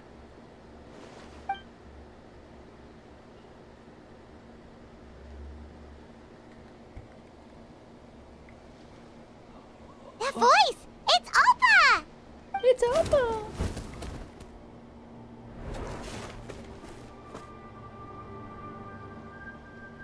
Elder Alba? What brings you all the way out here? Well, I was patrolling nearby when I heard the sound of an explosion. I don't believe it. Elder Alba, does the name T'Pol ring a bell to you? I feel like I've seen it written down before. Maybe... Huh? So he's a member of your tribe then? No. If he was a member of the Flower Feather Clan, I'd definitely know him. Now that you mention it, I do remember a young man from outside our tribe who came to participate in our flying trials once. You were away on a mission at the time, which is probably why you don't remember him. He was a craftsman from the Children of Echoes, but he'd always dreamed of soaring the skies. So he wanted to join our flying squad. The Children of Echoes? That's rare. But despite his best efforts, he unfortunately failed to pass the trial and gain the Kukasaur's approval. In the end, he went wingless and returned dejected to the Children of Echoes. Wingless, huh? Maybe he invented the phlogiston wings to get revenge on the Kukasaur. Perhaps. Or maybe it's simply his way of dealing with his regrets over his past flying endeavors. Either way, it doesn't excuse his abuse of the Kukasaurs. I'm gonna take these guys back and expose the truth to the tribe. It's time for this conflict to end. Easy, Chaska. Remember what I said about keeping a low profile? The ringleader still hasn't shown himself, and this man's allegation about powering the phlogiston wings with Kukasaurs is only speculation. Bringing these men to the tribe now won't win over any current supporters of the phlogiston wings. In fact, it may even escalate the conflict further. After all, many are mistrustful of the Kukasaurs after recent events. Is that why T'Pol waited until now to try to capture my sister? I don't know. I mean, he did tell us to spread negative rumors about the Kukasaurs and slip some Mora to anyone opposed to them, but... But Koya only attacked humans because they stole her child! Nevertheless, we will be hard-pressed to change people's minds while emotions are running high. Unless we have irrefutable evidence. Bravo! My thoughts exactly. In the meantime, leave these men with me. I'll escort them back to the tribe. I'll take the other members of their crew into custody, too. They won't get another chance to stir up trouble. Fair enough. I guess finding T'Pol is going to be the key to resolving this conflict. Let's hope the Children of Echoes have some info on him. Sorry, whatever it is, it'll have to wait till this is all blown over. I have to fix this situation before it spirals out of control. Mom, sis, rest up and get well soon. I gotta fly.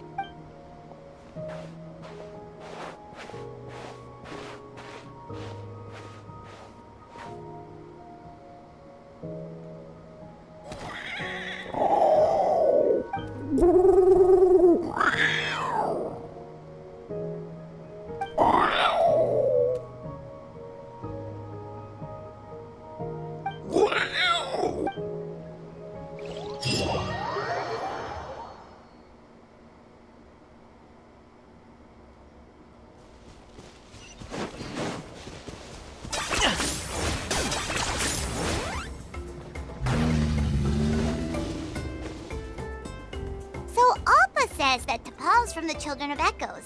But how do we track him down? Let's start by talking to someone we know. It'll be faster that way. At this time and place, I'll bet the easiest person to find is... Shilonen. Wakey, wakey, Shilonen! Oh, it's you. Okay, give me a second. I'll come down.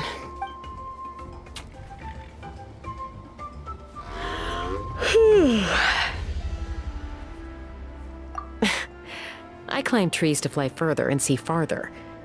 I don't usually stop for a nap. Well, we're not all like you. Always full of energy, even after flying around all day. Yeah. So, you've come all this way and interrupted my precious nap time. Might I inquire as to, what? I'm sorry, Shilonen, but it couldn't wait. Does the name T'Pol mean anything to you? He's a craftsman, apparently. Huh. T'Pol. Yeah, that rings a bell. I think that's Puma's child. Nope, I'm afraid you're a few years too late. Why are you looking for him?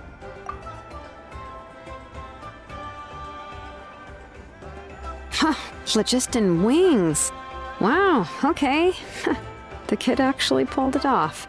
Well, looks like, no more rest for me today. Pulled it off? You mean he's tried making something like this before? Yeah, he started trying to build a flying machine right after he got back from the Flower Feather clan. So right after he went wingless, then. Was this flying machine anything like the gun you made me? You mean your gun that's harder to tame than the proudest Kukasaur? No, he wanted to build something that allows anyone to fly freely, even if they're not naturally gifted. But he never got very far back then, though. Blew up his workshop a few times and barely made it out alive. I never really kept up with him after that. His parents traveled a lot in their youth and only returned to the tribe after he was born. But they settled in a remote area and don't interact with other people much. Which means most people in the tribe don't know them very well. Your best bet is to chat to his direct family. I'll, go get Puma. Wait for me in front of the workshop. I won't be long. Okay, Shilonen.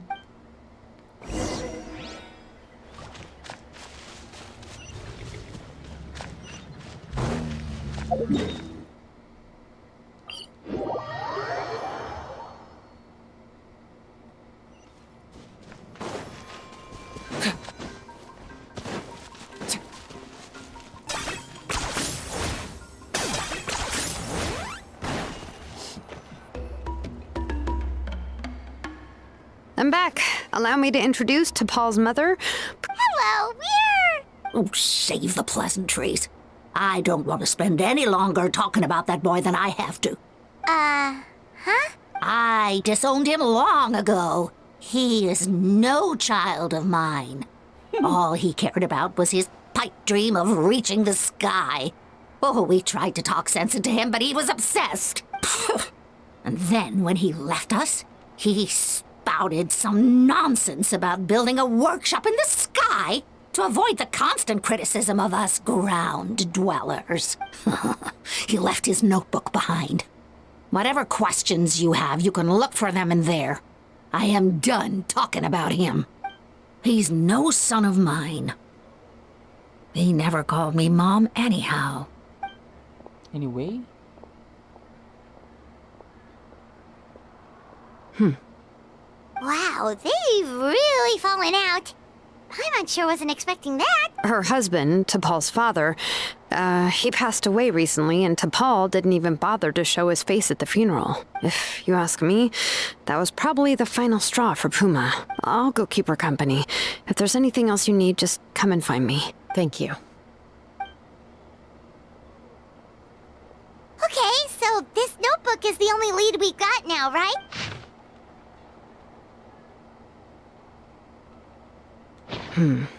Some early designs for the phlogiston wings, and some theorizing about an airborne workshop, Natlan, the Cinder City.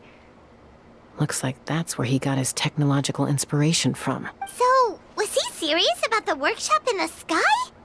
But that's such a big project for one person. Do we? Oh, yes. The one from the trial arena that was super high up. That balloon has been there for a while, and everyone's been wondering how it got up there, but what if that's the wrong question? What if it started off even higher up, above the clouds and out of view, and it only descended to its current height due to some kind of malfunction? Part of T'Pol's workshop? Seems likely. If T'Pol's base had been hiding above the clouds this whole time, that would definitely explain why Isidore couldn't find it. I totally called it! But how did we get up there? By myself? Possibly. But with a passenger, no chance. I doubt even phlogiston wings could take you up that high. At least, not without that relic T'Pol mentioned in his notebook. Yeah, and he's probably holding on to it. We'll have to find another way. Nope. That's way beyond Paimon's altitude. Also, would you really expect Paimon to go up there and take on T'Pol all by herself? Let's not worry. Just because we can't think of a solution doesn't mean no one else can. I'm not the only flying expert in my tribe, you know. Oh, good point. We should go ask Elder Opa. And Mutoda. He was quite the flying ace back in the day, too. Let's head back and see what they suggest. Okay.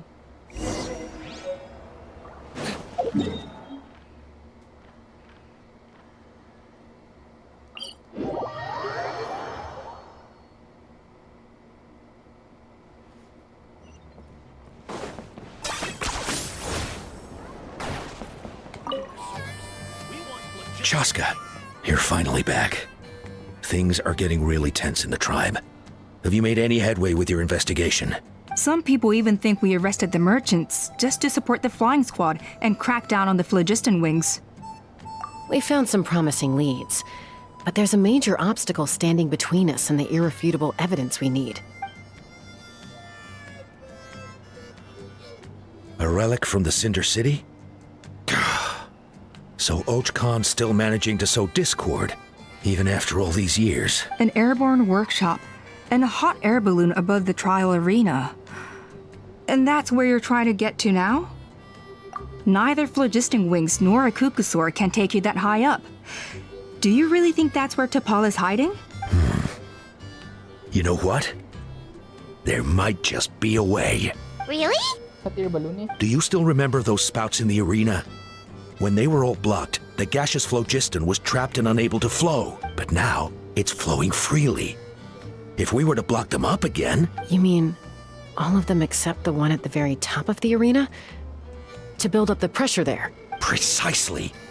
With all the gaseous phlogiston flowing through one spout, it would create a high-pressure wind current. And then we just ride it up into the sky! Yes. It has its risks, but with Chaska's abilities, I think she could manage it. It's an extremely risky approach. But I agree that it's feasible. If you want to give it a try, check with Inkanak at the trial grounds. She can explain how to block the spouts. Chaska, if anyone has a hope of seizing this evidence from the high heavens, it is you. Okay.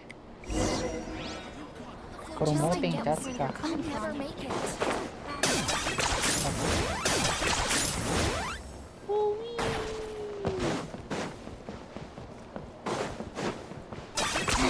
10 points for agility.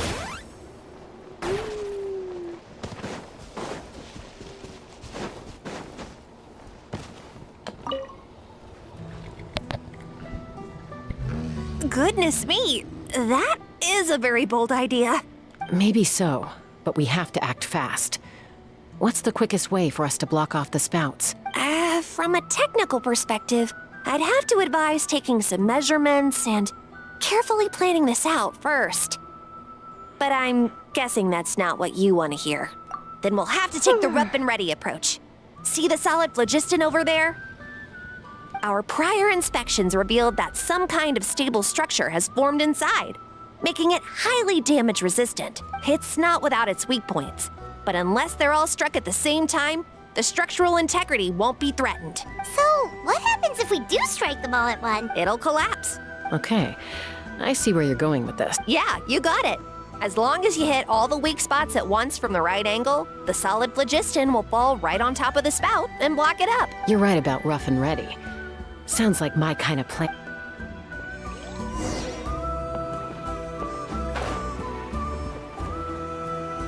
Okay.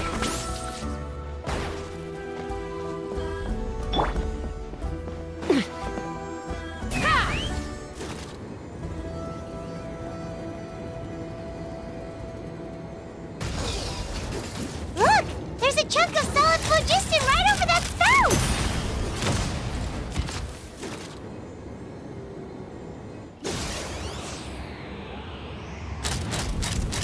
Locked on!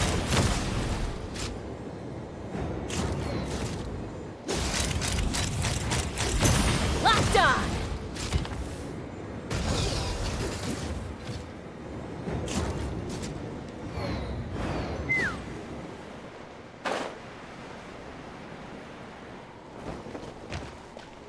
Take me up! Bullseye!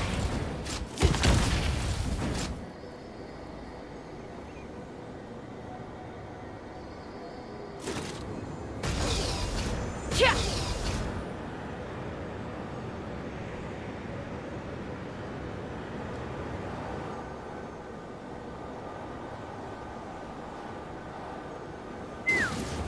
Okay.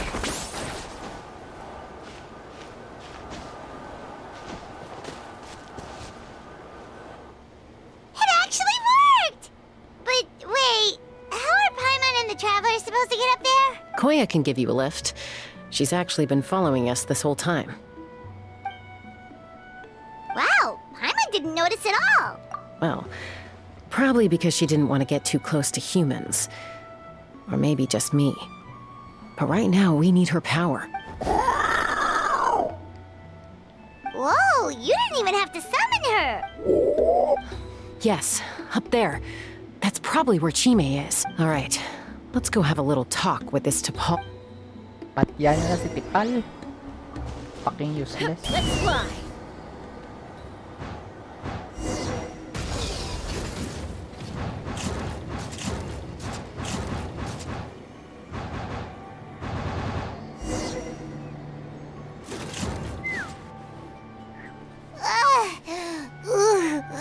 Paimon's never flown that fast before. Aha. Just as I thought. It might look like a regular hot air balloon from the outside, but up close, it's clearly been heavily remodeled. And sure enough, it only descended below the cloud line because the custom-built machinery malfunctioned. I should be able to figure it out with DePaul's notebook. Thankfully, I know a little DIY from fixing up my guns when they're having issues. That should just about do it. Now all it needs is a nice hard kick. Maybe that works on your guns, but, huh? We're really moving!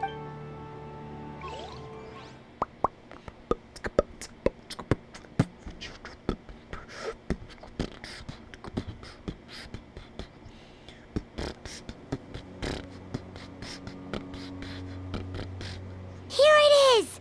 The workshop in the sky! Oh, you gotta see it to believe it. Makes you wonder why T'Pol even bothers with phlogiston wings when he has tech like this. Well, according to the notebook, the platform beneath us runs on components from the Cinder City.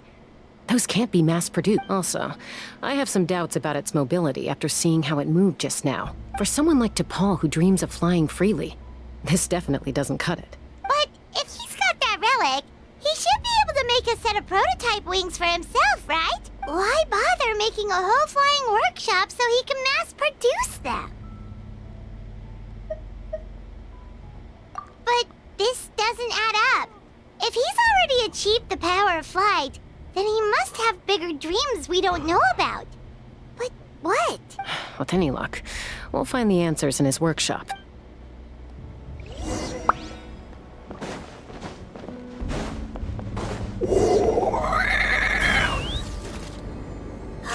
Cuckoosaurs! Seems like the merchants were right. T'Pol's using them for his own ends. I'll bet that mechanism on top of the cage opens the door.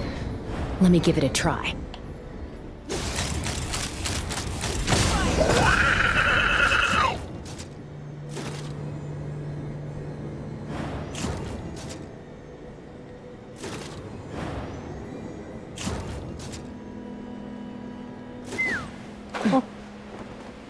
Okay.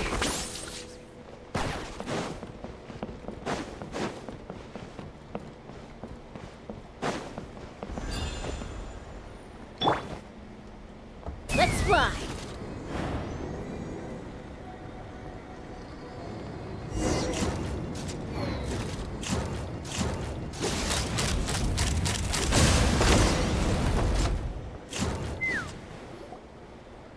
Why won't it fly away like the others? Is it... She's still breathing, but by the looks of it, T'Pol was using these cages to extract phlogiston from the cucosaurs. Once a cucosaur is drained of phlogiston, it becomes too weak to move. Let me see. Looks log number 330. With the support of... I was finally able to launch the airborne workshop. Even though it relies on the relic for 80% of its power supply, I've at least taken the first step. Log number 348. Research on the relic is progressing well. I should be able to replicate the technology and scale up production very soon. Has proposed a name for this groundbreaking invention: the phlogiston wings. I think I'm getting close. Soon I will achieve my dreams. Log number 377. Encountered some issues with the new smaller model phlogiston wings. The gaseous phlogiston showed some volatility during the refinement process. Thinks we should proceed at a more cautious pace with the refinement experiments. But after so many past failures, I have to prove that I will succeed this time. Log number 114. Ran an experiment using cucosaurs to refine gaseous phlogiston. It was a success. Log number 117. I've started recruiting merchants and hunters to capture wild cucosaurs. Log number 121.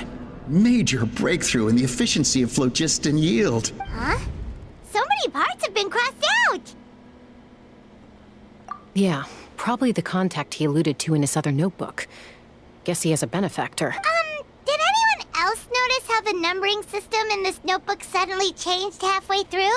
We haven't got time for textual analysis, I'm afraid. Grab the notebook and let's press on.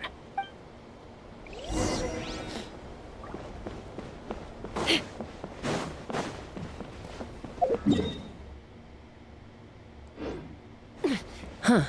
Never seen one of these before. Looks like this was built with the Cinder City components, too. You're not thinking of giving it a nice hard kick, are you?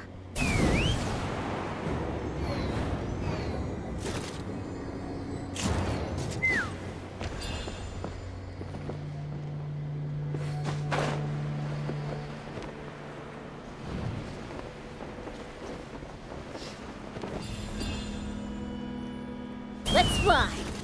Giddy up. Whoa! What's that mechanism doing? It's asking for a nice hard kick where it hurts.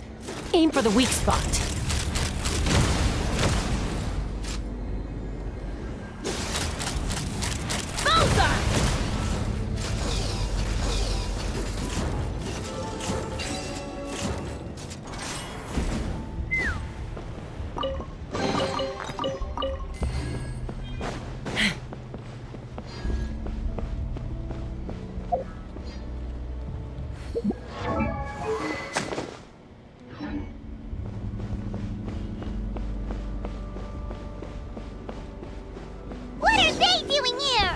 T'Pol's henchman. He must have brought them here using the relic in his prototype wings. Watch out!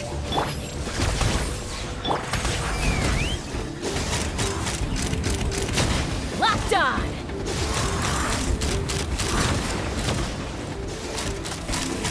Open fire! Be free! Buckle up!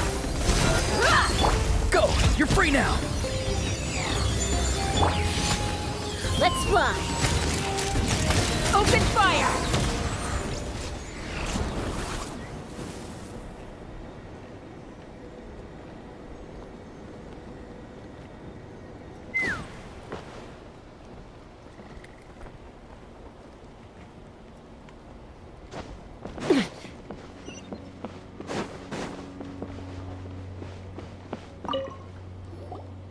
Hey, look here! More of T'Pol's notes!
Log number 403. Introduce me. I told them that some Saurians are blessed with wings, and some people with natural gifts, while the less fortunate among us can only look on longingly as they seize the skies.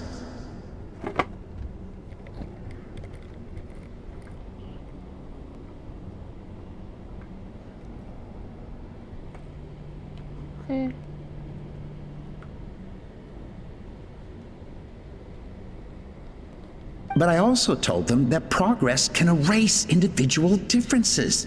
Think of the tools humanity has made to fight back against wild beasts. The law we have put in place to even the playing field between the strong and the weak. I promised them that our research will be the new frontier of human progress.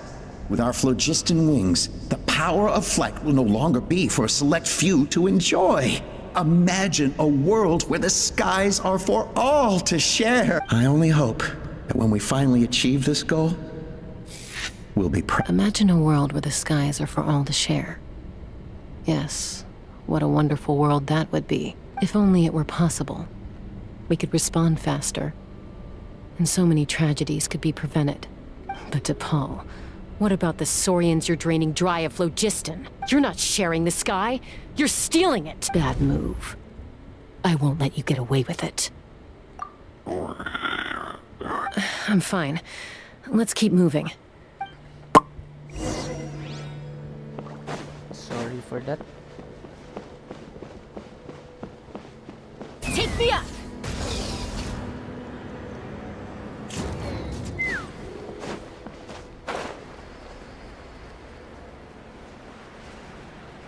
Time to go.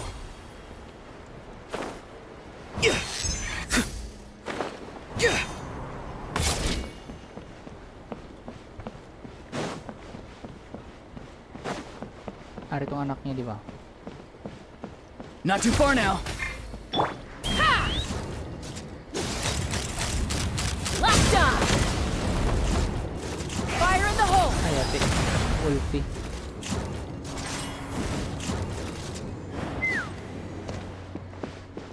Farewell.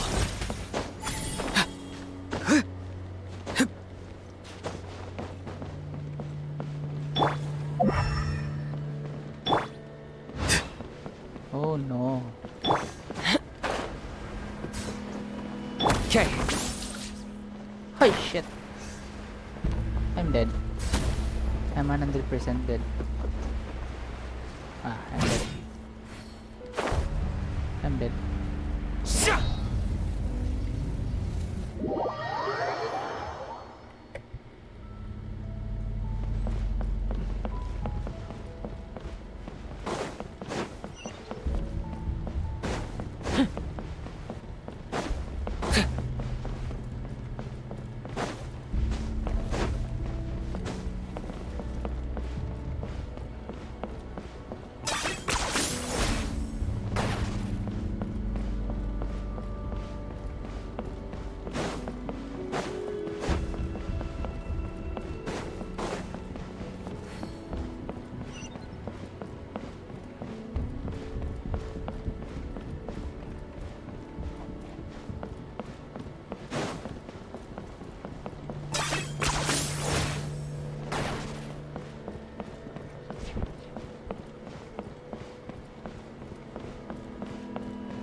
The doctor will see you now.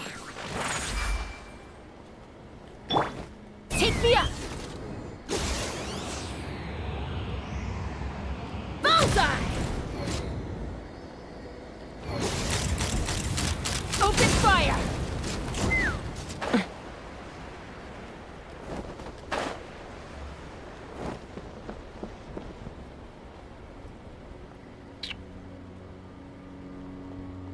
How can I go up again?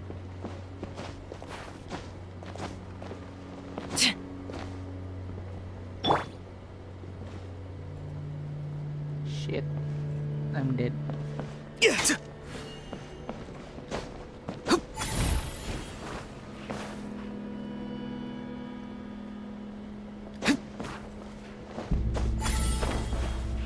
Shit, I'm dead.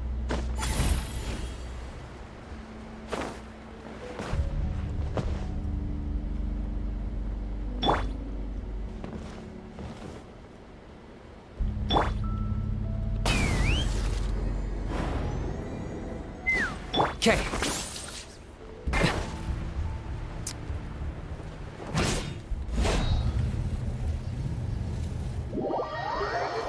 Fuck you. Fuck you with art.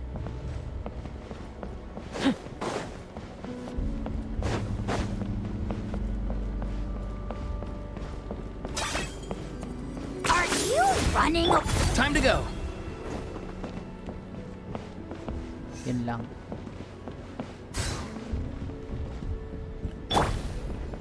Let's fly! Open fire!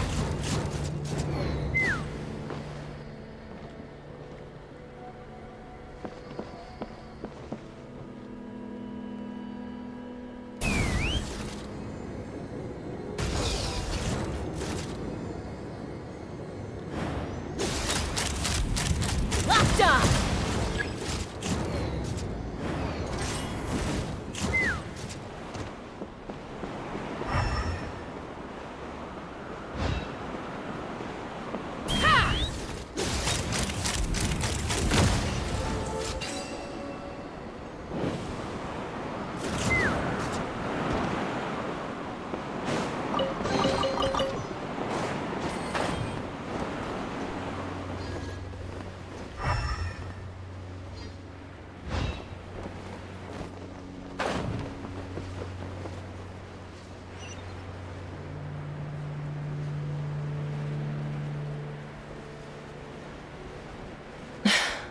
I can't believe he captured so many Kukasaurs. But right now, we have to focus on solving this problem at the source.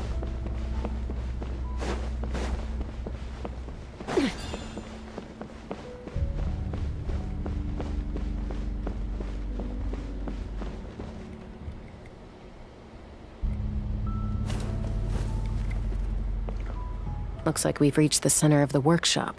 And still no sign of Koya's baby. Let's search this area for now. Hi.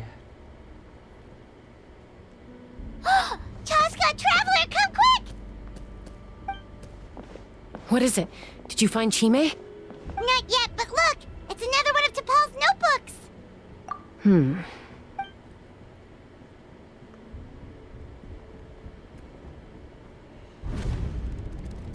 Log number 428. We decided to restart the experiments on phlogiston refinement, but without telling. This is the final obstacle to the success of the Phlogiston Wings project. We cannot fall at the last hurdle. Log number 436. Earlier today, suggested using cucosaurs as an intermediary to extract refined phlogiston.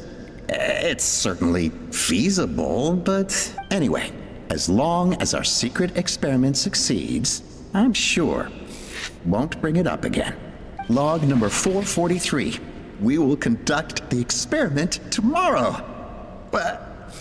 Birthday is coming up, so hopefully we'll have a birthday surprise for her. Log number 444. Huh? Why is this log empty? I guess whoever wrote down the log number was prevented from recording the results.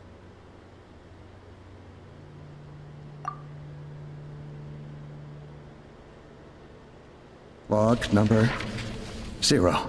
We lost many comrades in the accident. Among them are friends, lovers, and children. But we cannot stop now. We will keep their legacy alive and carry their dreams forward. As of today, we are scrapping the artificial refinement method. Instead, we will focus all our efforts on phlogiston extraction from live cucosaurs. They are arrogant beasts whose existence in the wild serves no one but themselves. Their true worth lies in their sacrifice for the sake of human progress. To facilitate our operations, we will gradually move the airborne workshop closer to the Flower Feather clan, even as we continue to expand it. All this we do to create a world where the skies are for all of humanity to share. All this we do to make T'Pol's dream a reality. Given the way this is written, not to mention the fact that the numbering has started over from 0, it kinda sounds like this is someone new. Does that mean that T'Pol's already... There's also a letter tucked in the end of the notebook. It's from Puma.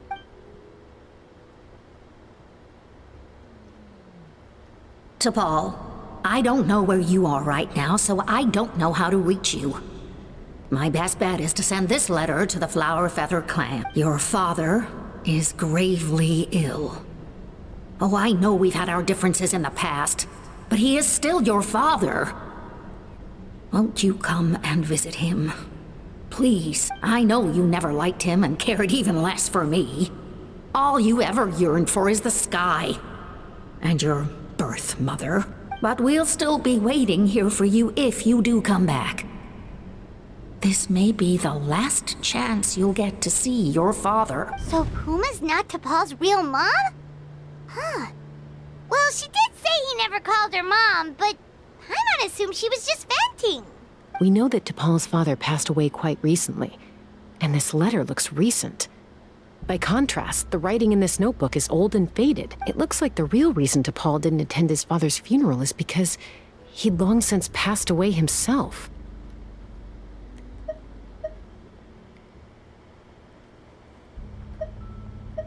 If we ask ourselves why this letter was sent to the Flower Feather clan, why T'Pol always yearned for the sky, and how he got his hands on a relic from the Cinder City, it all points to one answer. That's right.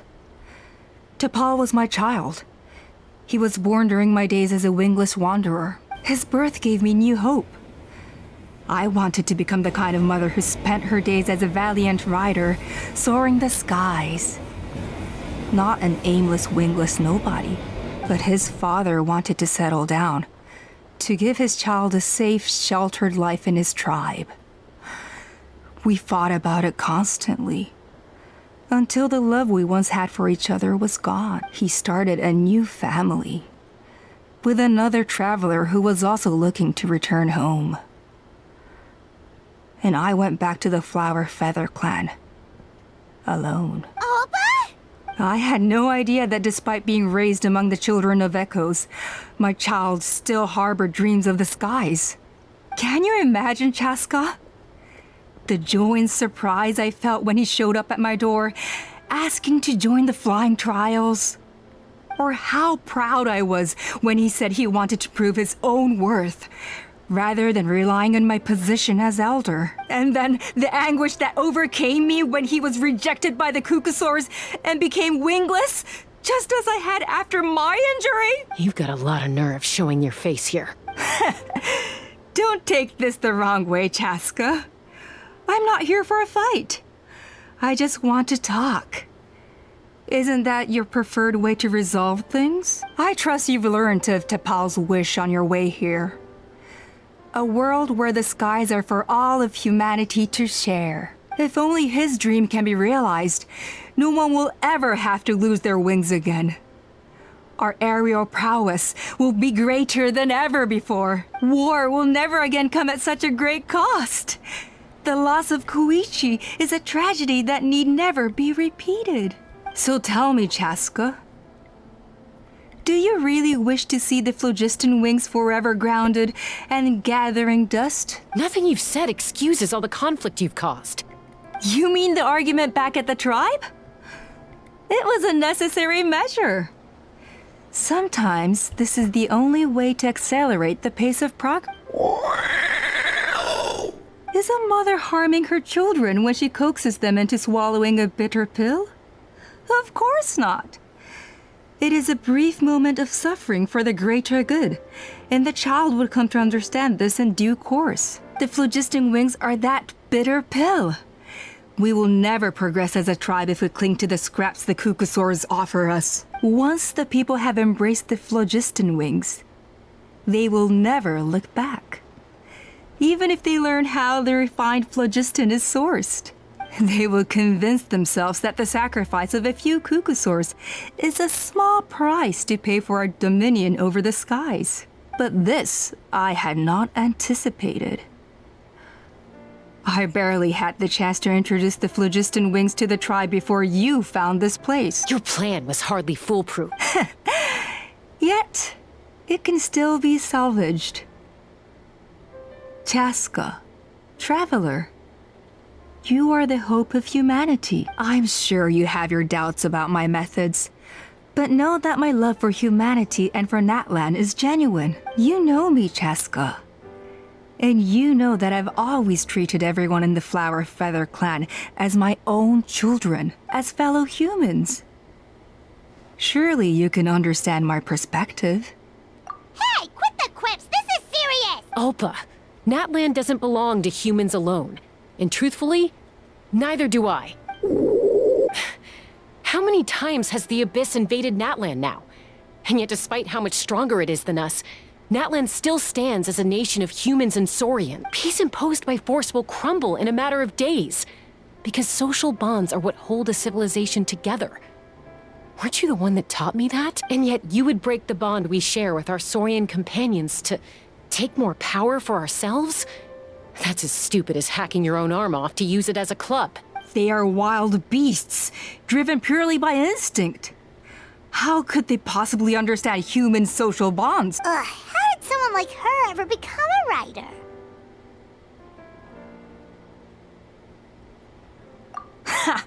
You overestimate them. They bow to the strong and shun the weak. That's all there is to it. They never gave Tepal a second glance when he was at his lowest, nor me when I returned injured from the Cinder City. It's all about survival of the fittest for them. Plain and simple. They obeyed me once I proved myself stronger than them, but the moment it serves them better, they'll abandon me in a heartbeat. You're wrong, Alpa. They only reject the wingless because they don't want to fly anyone to their death. Chaska, I will promise you this. Only the unruliest wild cuckoosaurs will be used for phlogiston extraction. The ones who have nothing else to offer to humanity. Well, that's too bad. Because I know a few unruly wild cuckosaurs who don't think that idea is gonna fly. Namely my mom, my sister, and me. And the others? To us, they're friends, family, even children. So if you want to put any of them in one of your cages, you're gonna have to go through us. Is that right? I knew you might be difficult to convince. Maybe this will change your mind.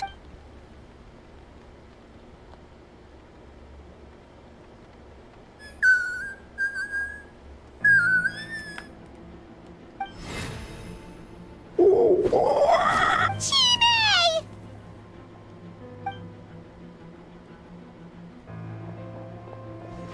Alpa! Careful! Don't make any rash decisions. Unless you want to see her suffer. Oh no, that's one of the extraction. I told my subordinates to take control of the tribe while I was away. Luckily for them, our strongest warrior and our most powerful ally aren't there to stop it. Take control? What are you planning to do with Mutota and his supporters? Merely accelerate their inevitable downfall. They cannot stand in the way of progress forever. It is not the move I wish to make, but I'm afraid you and your friends force my hand. And since you insist on imposing me too, I have no choice but to keep you here until the dust has settled. So that's what you meant by I just want to talk. You never intended to negotiate. You just wanted to stall us. No, Chaska. I genuinely hoped I could win you over. You are the strongest warriors we have. Put down your weapons, and I promise you that no harm will come to this young Saurian. I just need you to stay here for the next couple of weeks or so, while my people consolidate their power. Then, I will give her back to you, and you'll be free to leave. As long as the majority supports our vision, even the Pyro Archon cannot meddle in our internal affairs. Your vision is deranged, and the Flower Feather Clan will never Your vision is deranged. You sure about that? Then wait here and see. What do we do? Even if the whole tribe fights back, Mutota's in grave danger! Stop delaying the inevitable! Drop your weapons and get into the cages, now! She's still holding Chime hostage. Is there really no other way?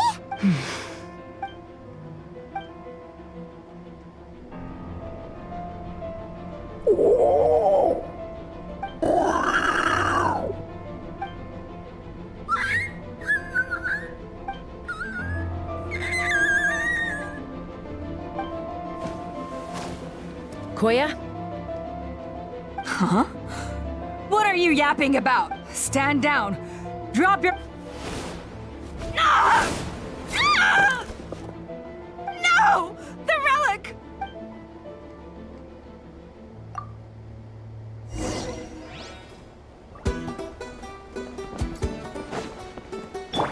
Look alive!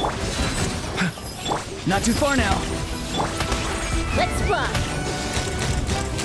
Open fire! Give up, Alpa.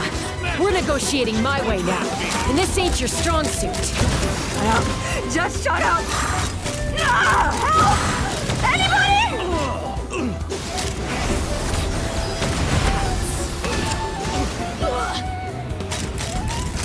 Open fire! Hey, something's up with this relic!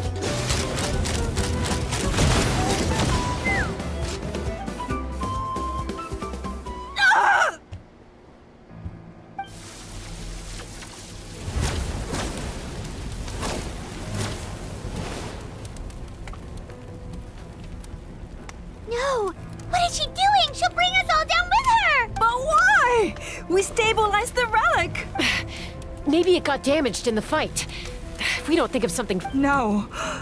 They're directly beneath us. My beloved tribe!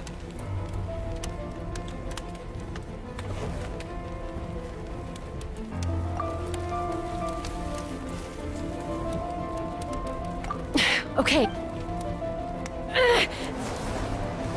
It's too powerful. This ain't a toy like last time. I don't think I can just throw it aside. But we need to get it far away before it explodes. Then the tribe will be safe. Koya, remember when we were kids? Come on, let's take this thing high up into the sky. Don't worry, I know I can get rid of it before it explodes. We're talking some surface wounds at most. All I need is for you to catch me at the end. Just like old times. I can't hold it back anymore. Don't be insane! Alpha! What are you... You're a fool, Chaska! Why would you choose such a risky solution? We cannot entrust the safety of our tribe to this wild Saurian! I'm the fool! You really think you can stand a better chance than me? Sure, it may be asking too much for an ex-wingless to escape the blast radius in time, but I can fly it a safe distance away, even if it's the last thing I do.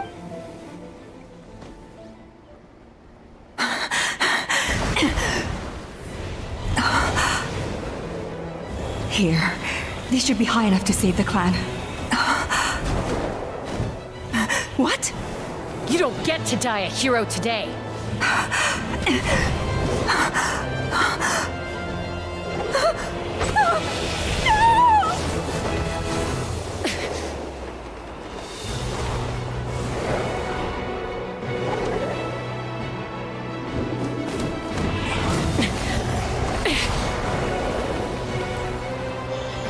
Ano mo na? Gago ko ba? Sabog.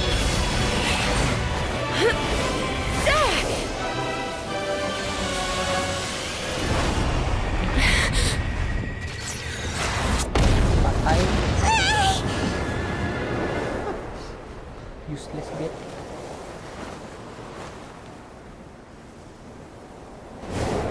Awa.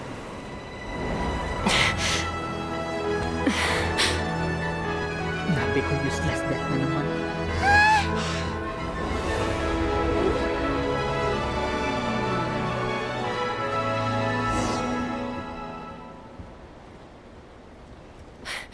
Koya, are you hurt?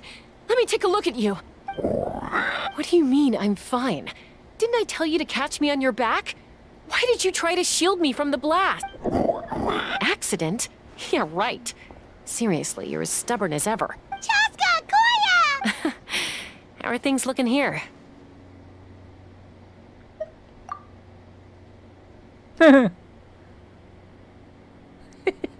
I think that's putting it mildly. I owe you one. Again. Di way gid man.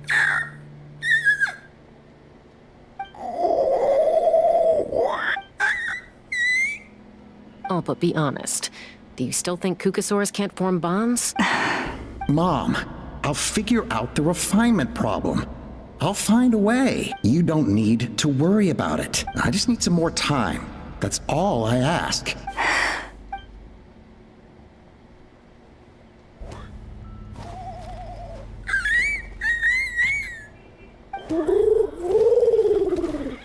The Flower Feather Clan yield to the strong. And it's up to the winners to define what strength means. So it looks like it's my turn to yield. Koya! Koya!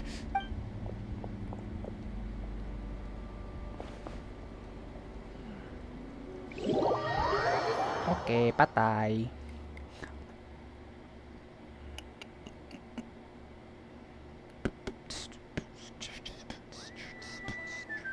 So, you're absolutely sure it's not because of the explosion? Yes, for the 10,000th time, I'm sure. The blast barely touched her. The reason she fainted was old injuries playing up, compounded by overexertion in recent days. The moment she finally relaxed, all the built-up stress finally caught up with her. And no wonder. Honestly, she's just like you. Anyway, now you know how we feel when you go off risking life and limb. Your mother and I would both appreciate it if you lived less dangerously. You know she wrote to me from the Masters of the Night Wind, just to scold me for not doing enough to keep an eye on you. If she wasn't so busy with work, you can bet she'd come back here and chew us both out in person. I'll find an opportunity to apologize to her. I promise. You'd better. No more avoiding us, okay? And don't get me started on all the checkups you've missed. Got it. Got it. Huh? Koya, you're awake. I'll go let everyone know. Hey, but we're not done talking. What are we gonna do with her, Even after everything that's happened, she still hasn't figured out how to start the conversation with you. She keeps saying, I don't think Koya has forgiven me yet. But if you ask me, she's the one who's scared to open up and have an honest conversation. For all her confidence, she's a very sensitive soul underneath. You'd think as a peacemaker, she of all people would know how to reconcile with her family after a falling out. She must have been a handful growing up. Thank you for being there for her. And of course, thank you for keeping her safe when you were up there in the sky. Koya, Uncle Cusco, we're here! Ha! I was just telling her that she's not to go chasing danger with Chaska ever again. Cusco, I understand how you must feel. But it's all thanks to Koya and Chaska's efforts that the airborne workshop didn't come crashing down on our heads. Oh, Paimon almost forgot to ask. They didn't hurt you while we were gone, did they? Thankfully, when her co-conspirators tried to arrest me, I was out coaching Koya and Junan. The two of them were a huge help. They took care of things while I went around rallying the resistance. So, in the end, Alpa's would-be revolt didn't really get off the ground. And as it turns out, not all of the wingless want to see our dear Saurian friends replaced with phlogiston-powered gizmos. I'm so sorry you got mixed up in this, by the way. We should have caught on to Alpa's scheme sooner. We could have saved so many Kukasaurs from getting hurt. Most of the airborne workshop has now been dismantled. We've just left one small, harmless part intact, and repurposed it as a jail for Alpa and her cronies. Let's see how they like being locked up in a sky prison. So, it looks like there's just one last conflict left to resolve. Peacemaker, you're up. I said I had to wait until things had blown over, didn't I? And Koya, I just want to say, I'm sorry for how things went down back then.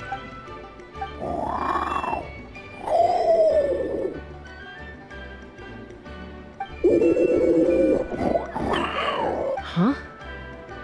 Does this... There's that family likeness coming through again. But that day, when we ran into each other... Huh? So then, when did you finally make your peace with it?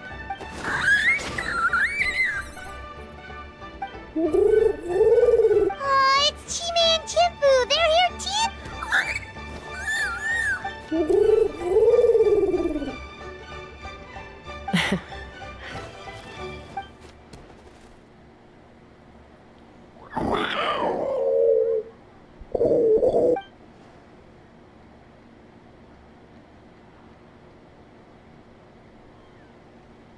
Nice ka. Nice ka, Mihoyo. Ayos, ayos.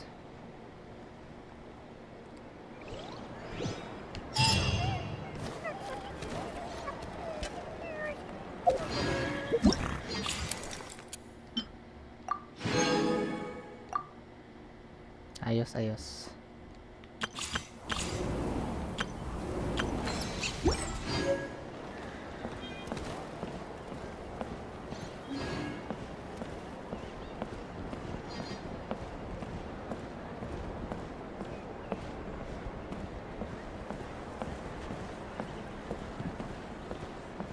Be prepared and stay safe.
that's it for today's video, guys.